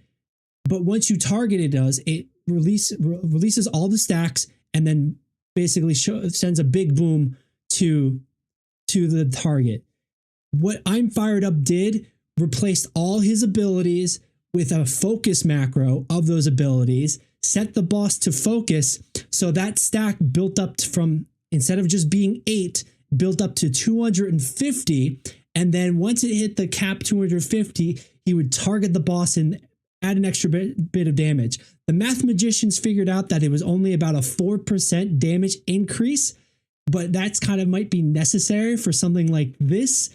I believe Blizzard has already fixed that way the mechanic works, but your thoughts as far as how that goes with changing all of your buttons to focus macros to, I don't know what, and then I would say exploit it, because I don't feel it's an exploit. It's hella an exploit. I don't feel it's an exploit. It's a using of They would have reset design. the boss. Like if it was anybody else doing this, they would have reset the boss and took away their kill. Like no joke. Like this is an exploit. It's like it's exploiting a thing that, as Blizzard says, it's not working as intended. You're not doing it as it's intended, and it's intended process, and they're going to get rid of it for everybody else. And the fact that they take it away every time that Blizzard does this, you know damn well it's an exploit. Blizzard's taking it away. They're not leaving it. They're not making it a core part of the actual hero class. So Blizzard doesn't want it in their game. They don't like that they did it, and they're just going to let him slide. And anytime someone lets him slide, it knows, like everybody knows you fucked up, and we're just going to, yeah, you stole. It's fine. Like just this once. I don't know how egregious it really is, because this feels like it's more of a Blizzard oversight mistake of like, yeah, when you target, and it's very simple math for them to then go, well, I just won't target the thing. It's not exploiting code. It's not exploiting weak auras or like. It's definitely using a focus macro. It's exploiting code. It's not exploiting code. It's exploiting. It's just like rogues. We're going to get into this argument just like rogues doing batshit crazy stuff with macros. It's the exact same thing, exploiting the code in the game to do what you want it to do something that's not intended. It's not intended. You're using code. You're using macros to do it. That's it. You can't do this without macros, right? This feels so much different. Okay, here's an example. This recently came out about a month ago that Echo won the Race to World first for Fyrak, right? And during the Fyrak fight, there basically came out that they had, Nick, what is it? There's weak auras, and then there's this, what is the other aura that they have? I can't remember what the thing is. It's like basically an aura that will not notify the entire world. It notifies the individual. I think it's a self aura or a self buff. I can't remember the term for it specifically, but generally speaking, that boss it limited weak auras. So you couldn't have a script or a code from weak aura add-on tell you stand here, do this, push this button, do that. But what it still did was that you could create a macro that then responded to the moment.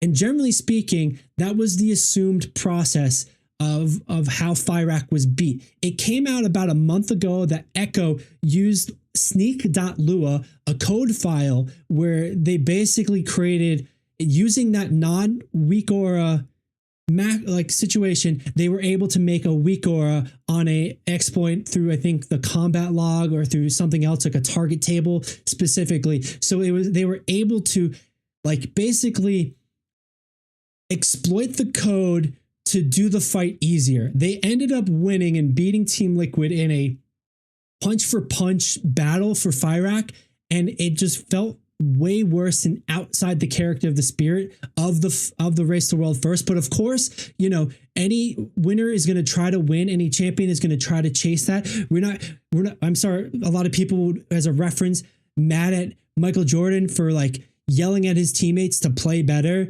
Not exactly the same, but you know, the competitors are going to compete. Belichick or Tom Brady deflating the balls or stealing footage from other players to have other teams to know what's going on and their strategies. This seems to be on that same level, and that sneak.lua strategy, we'll say loosely, felt more on the nefarious side of things. So comparable, I'm fired up, basically just saying, I'm going to play with all focus macros.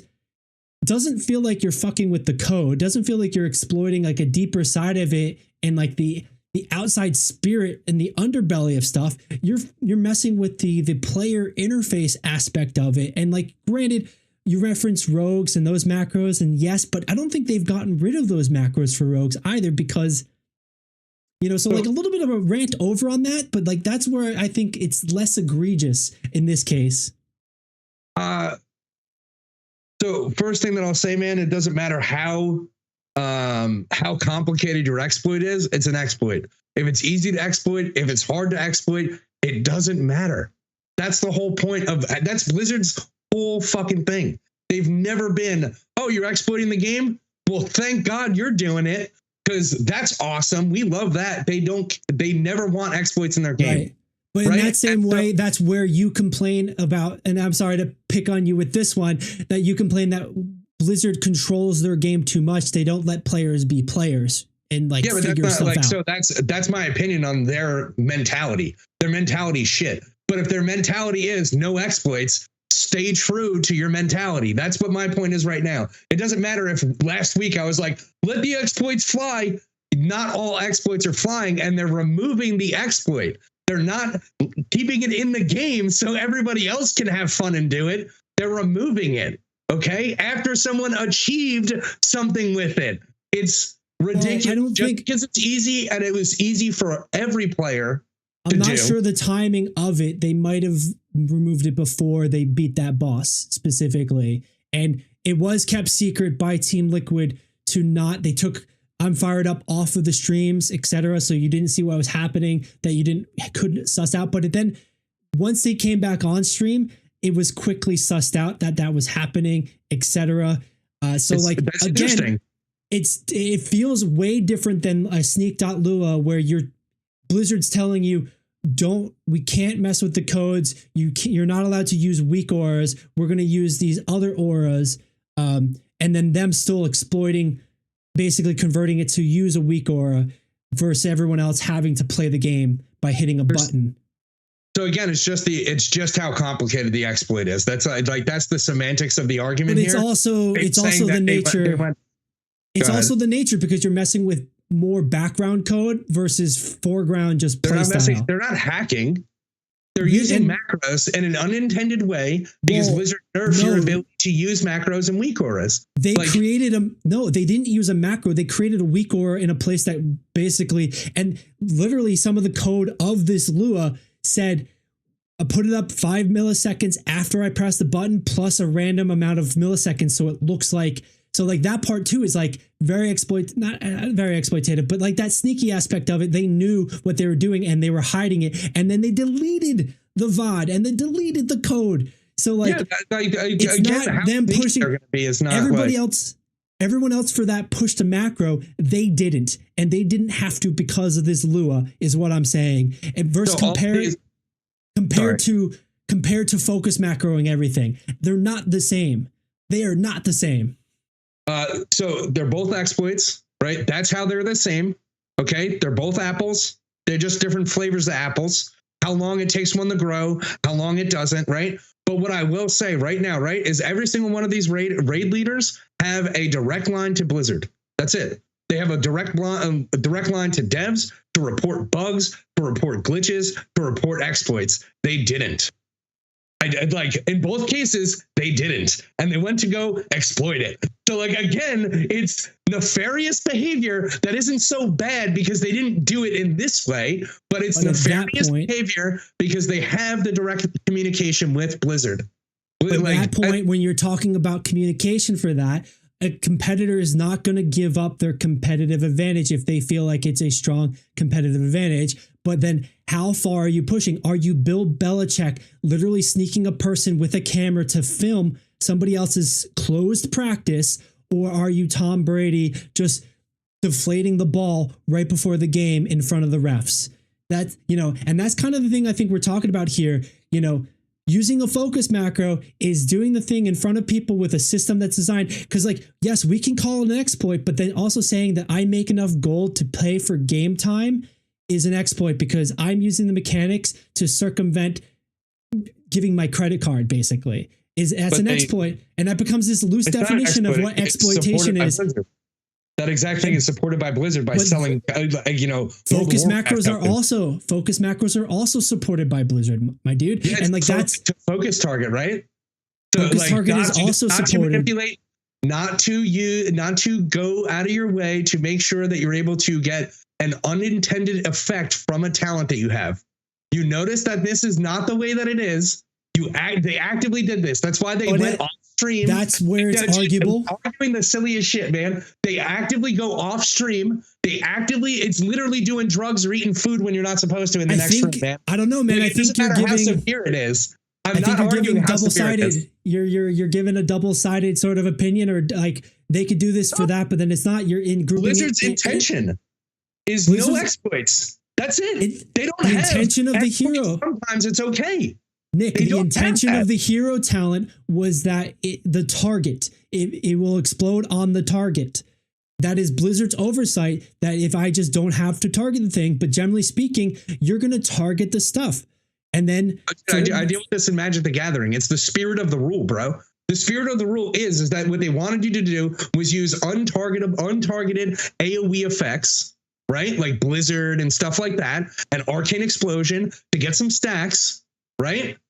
And then use the talent. That's exactly the same way why it's more intended, because you're right. I could just not target something, use AoE and just this and that and build the stacks. Hypothetically, I could do the same until it hits 250 and then, you know, and like not have focus macros, right? But like with a single target boss, you can't just do that. You're going to lose a lot of DPS just arcane explosioning. So like that's where it feels less exploitative. I don't want to say exploitative. I want to say like nefarious, because compared to designing a whole code that will automatically do the thing like a weak aura versus hitting a macro to do the thing, you know, and like here we are in like this. That's why it's like a bit controversial and a bit crazy. I don't think this made a huge dent in the race to world first. I don't think it gave them that much of an advantage for this boss overall.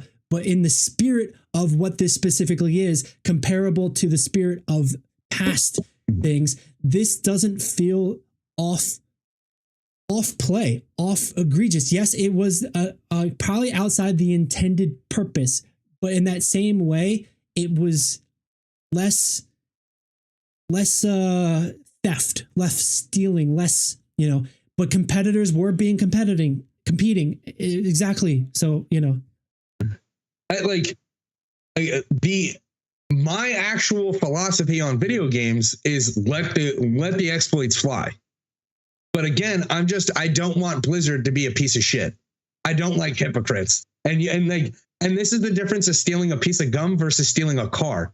Yeah, it's still stealing. One of them we're going to let slide for the most part, but like they still need to be taught a lesson. Like you don't steal. That's also just as a piece of information to add to this conversation, that is a philosophy Blizzard seems to be changing. They had given out bans for a renown rep-based exploit that had started before the race to world first, before the last Tuesday, basically, where people were getting infinite reputation and renown for the Silicon Thread, I believe, before the raids, the Mythic raid started. And they handed out, I think, 2-day bans. The part that's controversial here is that Method and Echo got a lot of the bans where Team Liquid didn't. And Team Liquid didn't, mostly because they had gotten wind or the implication that there were going to be bans for it coming sooner than later. That, you know, often, and like this is something that, you know, we talked about, ban, what is it? Exploit early, exploit often is the rule of thumb with WoW historically, because you're able to get away with these things. But that's where the information now, it seems like they might be changing their tune. And like this was one where they didn't necessarily feel it was like too much to try to pull something. They haven't given a ban to I'm Fired Up.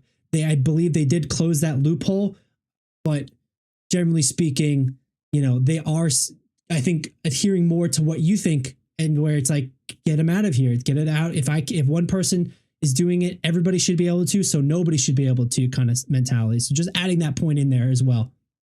Yeah, I mean, like just so, I mean, if people don't actually know, like if you exploit in World of Warcraft, you get put on a list.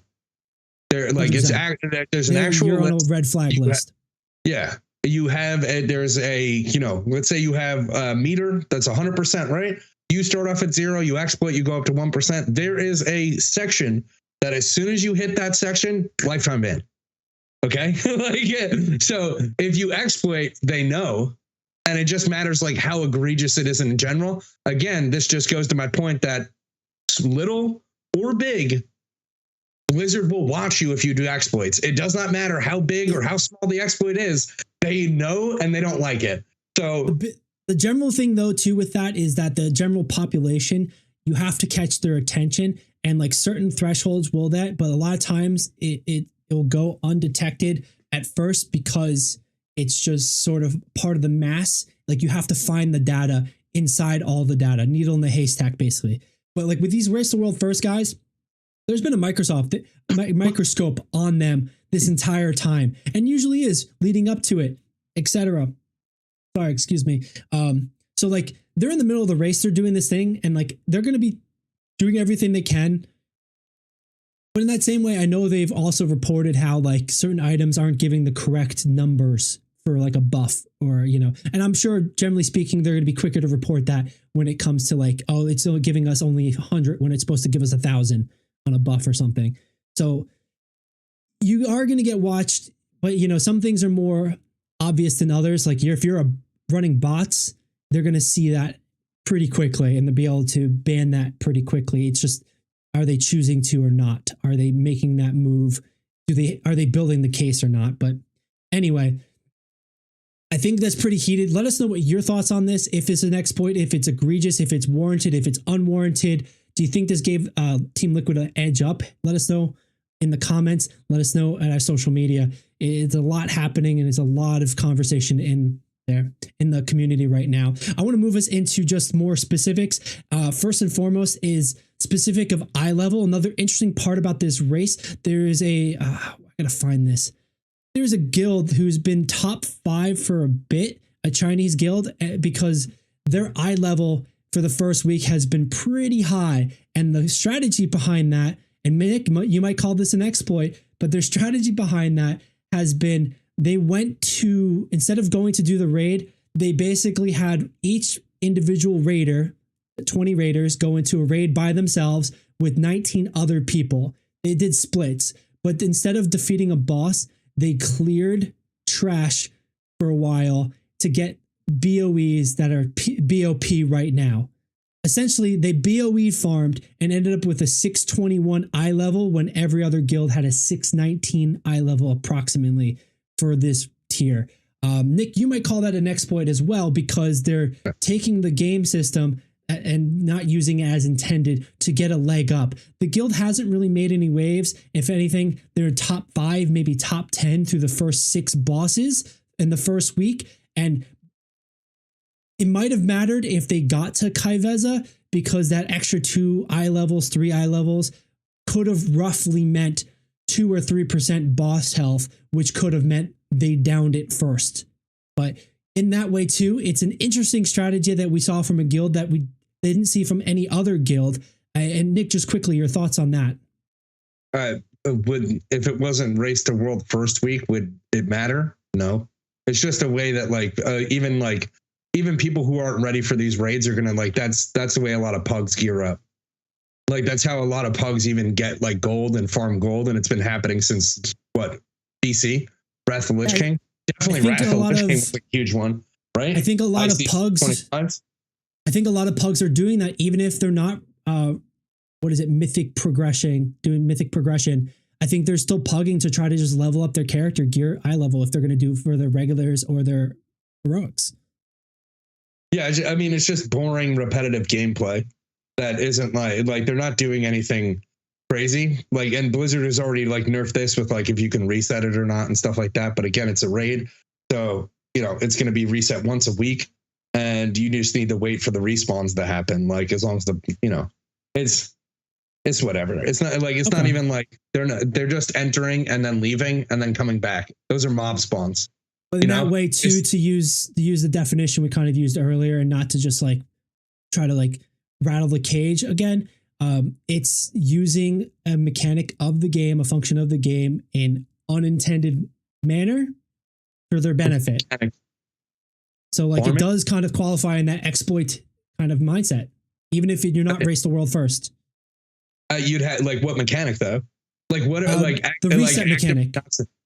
But it's like not. It's reset once a week. Reset mechanic. Like you can't abuse it. It's once a week. It happens on Tuesday. And then the other mechanic is that mobs and trash in between the bosses don't respawn, and you don't get saved to a lockout unless you kill a boss. So like those three specific mechanics and functions of like the raids are what they kind of exploiting. And it's like the negative space around that. It's that they're not killing a boss, so they're not getting locked to it.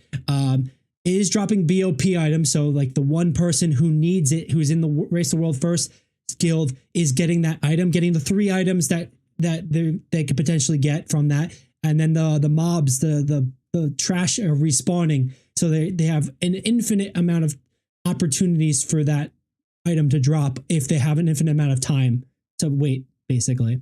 Like I kind of see where you're going with it, but it's a mild exploit. This is like not even an exploit. It's all working as intended, right? Like this is the reason why we have like you're only locked to a raid, right? When you kill a boss, because of other aspects of the game, they have this specifically in play to make it. It used to be that you were just locked to a raid when you entered it.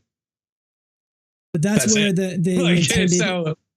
That's where the intended is that you kill the boss and they're not killing the boss. So like, again, in that spirit of intention, it's soft exploitative, but it's still exploitative.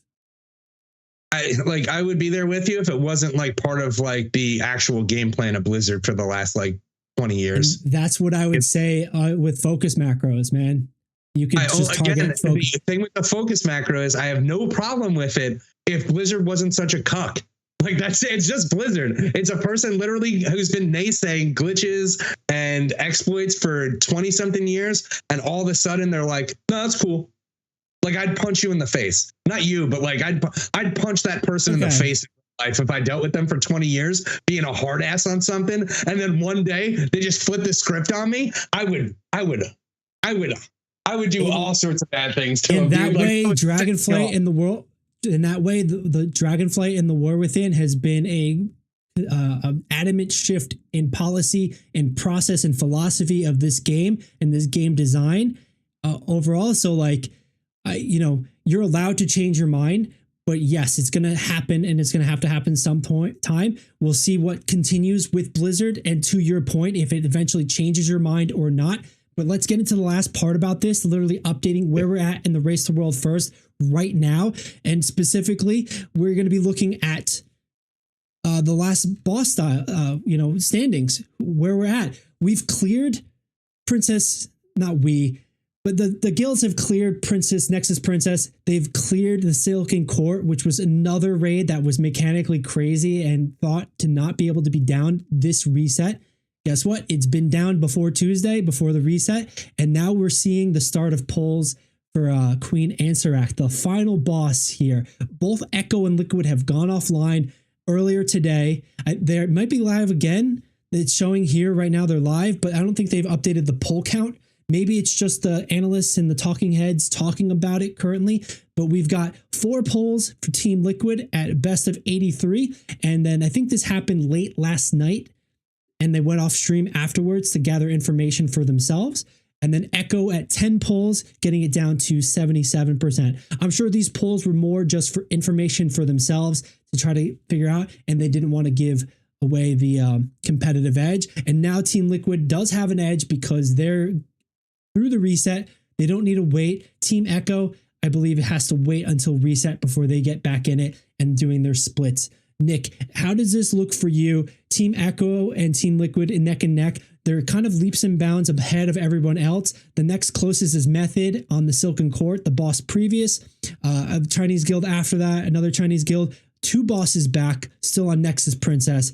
What are you thinking is going to happen in this last boss? We're not seeing a lot of polls. We don't have a lot of information.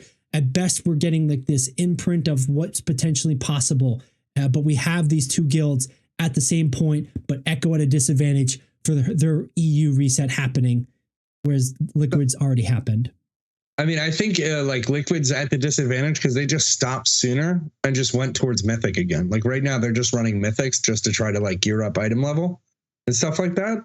But that item level could be an advantage because it's going to be, we saw how tight the other bosses have been. We saw how Nexus Princess barely completed with a 1 tank strategy. We saw how Silken Court barely completed before Enrage, as Enrage timer sort of happened. That extra eye level could be the difference of DPS and meeting those DPS checks. Oh yeah, I mean 100% true. You know, that's pretty much what the goal is, right? Is to get, you know, geared up a little bit more, get that extra 2 eye level just so they can survive 1 extra hit, right? Just like the difference on the boss we were talking about before, just getting your eye level up is the difference of, you know, blowing your cooldown and being at 11% versus being at 10%, right? Where you just instantly die. So like that's the, like, you know, it just helps overall. And only doing 4 polls, obviously they grabbed some information from Echo, right? And how far they went with the almost going 5% almost. So yeah, 71%, I believe. But yeah. So yeah, like they grabbed a little bit of that information, and now they're just looking to, you know, we don't have the health, or we don't have the eye level to like do this. So that's the way it seems like for me. Okay. And right now I just tuned us into the Team Liquid stream right now where they're doing Mythic Plus splits and whatnot to just, you know, try to get the gear, try to push for that eye level aspect. We don't have much information because neither guild wants to reveal that to the other. They want to keep that competitive advantage of their strategy, getting there first. It's going to be a close one. It's a tight one. It's already a little bit controversial, but then also very interesting in strategy, very unprecedented with opportunity as far as who's doing what, when, and how. And it's been a very cool, interesting fight. Right there, Boomy was just summoned to the raid, it looked like, out of Arakara, M+10 for some reason. Interesting to see what might be happening. They might be doing a split, just trying to like push the gear their way. But, you know, that's the name of the game right now. It's a neck and neck fight. Liquid has all night, the rest of tonight, probably till 3 a.m. as an advantage. And then they're going to be going to sleep. And then Team Echo is going to be coming out of their reset, which I believe they might already be asleep or finishing up splits or any sort of closed pulls for themselves there, Nick. For the last part here, I want to bring us over into just some numbers because we are, a couple guys who are interested of the numbers and how it's been going. So just to wrap us up, finalize the segment here, we're going to take a look at the Nurubar Palace DPS numbers, who's top DPS still, how that's panned out. The compositions have made a huge difference in the different fights. There's been a lot of representation through each of the different strategies and different fights and different bosses. Just trying to solve the problem of each boss here. And I want to start off by saying we've seen 3 of the 4 druids being played in the Race to World First. The diversity of classes being picked to solve the problem has been probably one of the most diverse in a while, as well as being one of the hard. But we're seeing that Fury Warriors are still hitting that top mark for some bosses. Arcane Mage and Frost DK is pumping up probably recently for the Silken Thread DPS fight. Is there anything that sort of surprised you just looking at the straight off the top, Nick, if you can see, or you have any other thoughts or takeaways on this specifically? No, it's pretty interesting. Like a lot of the range classes aren't really doing too hot. Like just in general, there are a good amount, but like the melee is doing pretty well in a lot of these fights. Just in general. It's been said that the melee has been a very melee heavy raid. Which is usually like the exact opposite, right? Like usually like the melee is like punished like pretty heavily, and then ranges just get to do pretty much, target ads, target the boss and stuff like that. So exactly. Their dancing is a little bit easier. So far, melee has had a little bit of an advantage for this raid tier, but one thing that's kind of shaken people up is that it's the tankiness and the survivability that's been the surprising part and portion. Classes you would think would be a bit more tanky, like a warlock. So we have Demo and Affliction here in the middle of the pack. Destruction a little bit higher in the top 10. The warlock would be a tankier caster and they would think would survive, but like some of these fights, it just hasn't been proven well to take a warlock because they just have a hard time performing. But then in other strategies, you've got Balanced Druid being picked in where it's more tanky, but like you don't expect them to survive. They're not going to put out the amount of damage, but there they are, bottom of the tier here, at least for now, with the max sort of mythic raider strategies. And they still had a spot on some of these bosses. Let's take a look specifically at some bosses. We'll start off with, we already looked at Olgrax Devour, the first boss here, but let's take another look. And this was one with a two-phase thing, but first and foremost, it's so drastically pronounced. 200,000 DPS difference between Frost Death Knight and Havoc Demon Hunter for that cleave. This is a single target phase leading into an AoE add phase, and Frost DKs have had their specialty just pushed for that sort of fight. Right here, it's very obvious. And then surprisingly, Fury Warriors aren't until like top 8, 9, but that's the thing we're kind of looking at and talking about here. Let's go into something a little further into Brood Twister and see what that played out. This is an AoE fight, and we're not seeing. Why are we not seeing range of 1 day? Nope. Interesting. They're not releasing the logs for this, perhaps. I'm not entirely sure. Oh, there you go. All right, so in Sick Round, we're talking about, I believe, a pure single target fight, and like Beastmaster Hunter is at the top there for the single target top DPS. Let's see if I can change it to 99th percentile, and we can maybe get Brood Twister. No. So interesting. I might be doing something wrong and not be able to find it, but like we're not getting to see how it's panning out for the last 2 bosses. Last 3 bosses, Silken Court, Brood Twister, and Nexus Princess. So it'll be very interesting, but I think that's where you get more of the specificality of strategy and the niche aspect of this overall. Any takeaway or thoughts or expected things here? Because Enhancement Shaman might not be a tanky, but it's having some pretty big representation on the chart here. Frost DK is keeping up with Fury Warrior. That's probably going to be in a nerf coming in. Any sort of thoughts with all that stuff specifically? No, like the only thing that I keeps popping into my head is that balance is getting a lot of the time like what I've been hearing whenever Max gets on the horn or like Echoes people get on the thing when they're talking about it, like swapping people to get like the buff, right? So like they're bringing like balance in just to make sure that they're getting the buff that druids bring for the most part, not just going to be like Mark of the Wild. It's going to be like the 5%, right? Part of the reason that is because then they're not bringing a druid healer. They're not bringing a druid tank. So they still need to bring the buff. And like, it seemed like balance is going to get the job done the best over feral. It's just like, that's interesting, because they're pretty much doing similar damage. Right. But if Melee's like doing better, I would probably say that as soon as you gear up, like if you gear them up the same, feral would probably be the better one to bring, right? But that's a fair point, and I think some of the overheard conversation that from watching the stream and watching Max and some other streamers was that feral ended up being less tanky than balance, so that might be a survivability thing as well, where it's like we need you to output the damage because a dead DPS doesn't do damage. And Feral's just getting squished. That cat form is just getting mushed. So it could be mechanic specific for a boss as well, where they're bringing balance, choosing balance. But yeah, you would think that the melee friendly raid, it would be more of a feral druid. But yeah, I think that's an interesting point. Were there any other sort of aspects to like look at here? No, it's pretty much it. Like, you know, I just say it every week, right? Fire mage, bottom of the barrel, yet again. Like, it's like, but you know, it's going to change as soon as like the next raid tier comes out, right? Like, it's probably going to be absolutely jumping up.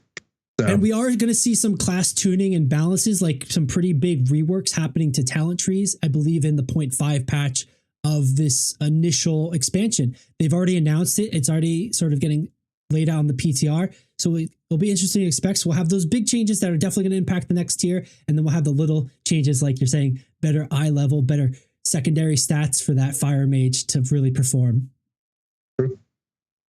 All right. I think at that point, it's interesting to just leave us off there. I'm going to keep watching, obviously, so stay tuned for more updates and let us know your thoughts, who you're rooting for, what do you think is going to happen, who's going to down the last boss first. Is the last boss going to take another 4, 5, 6, 7 days?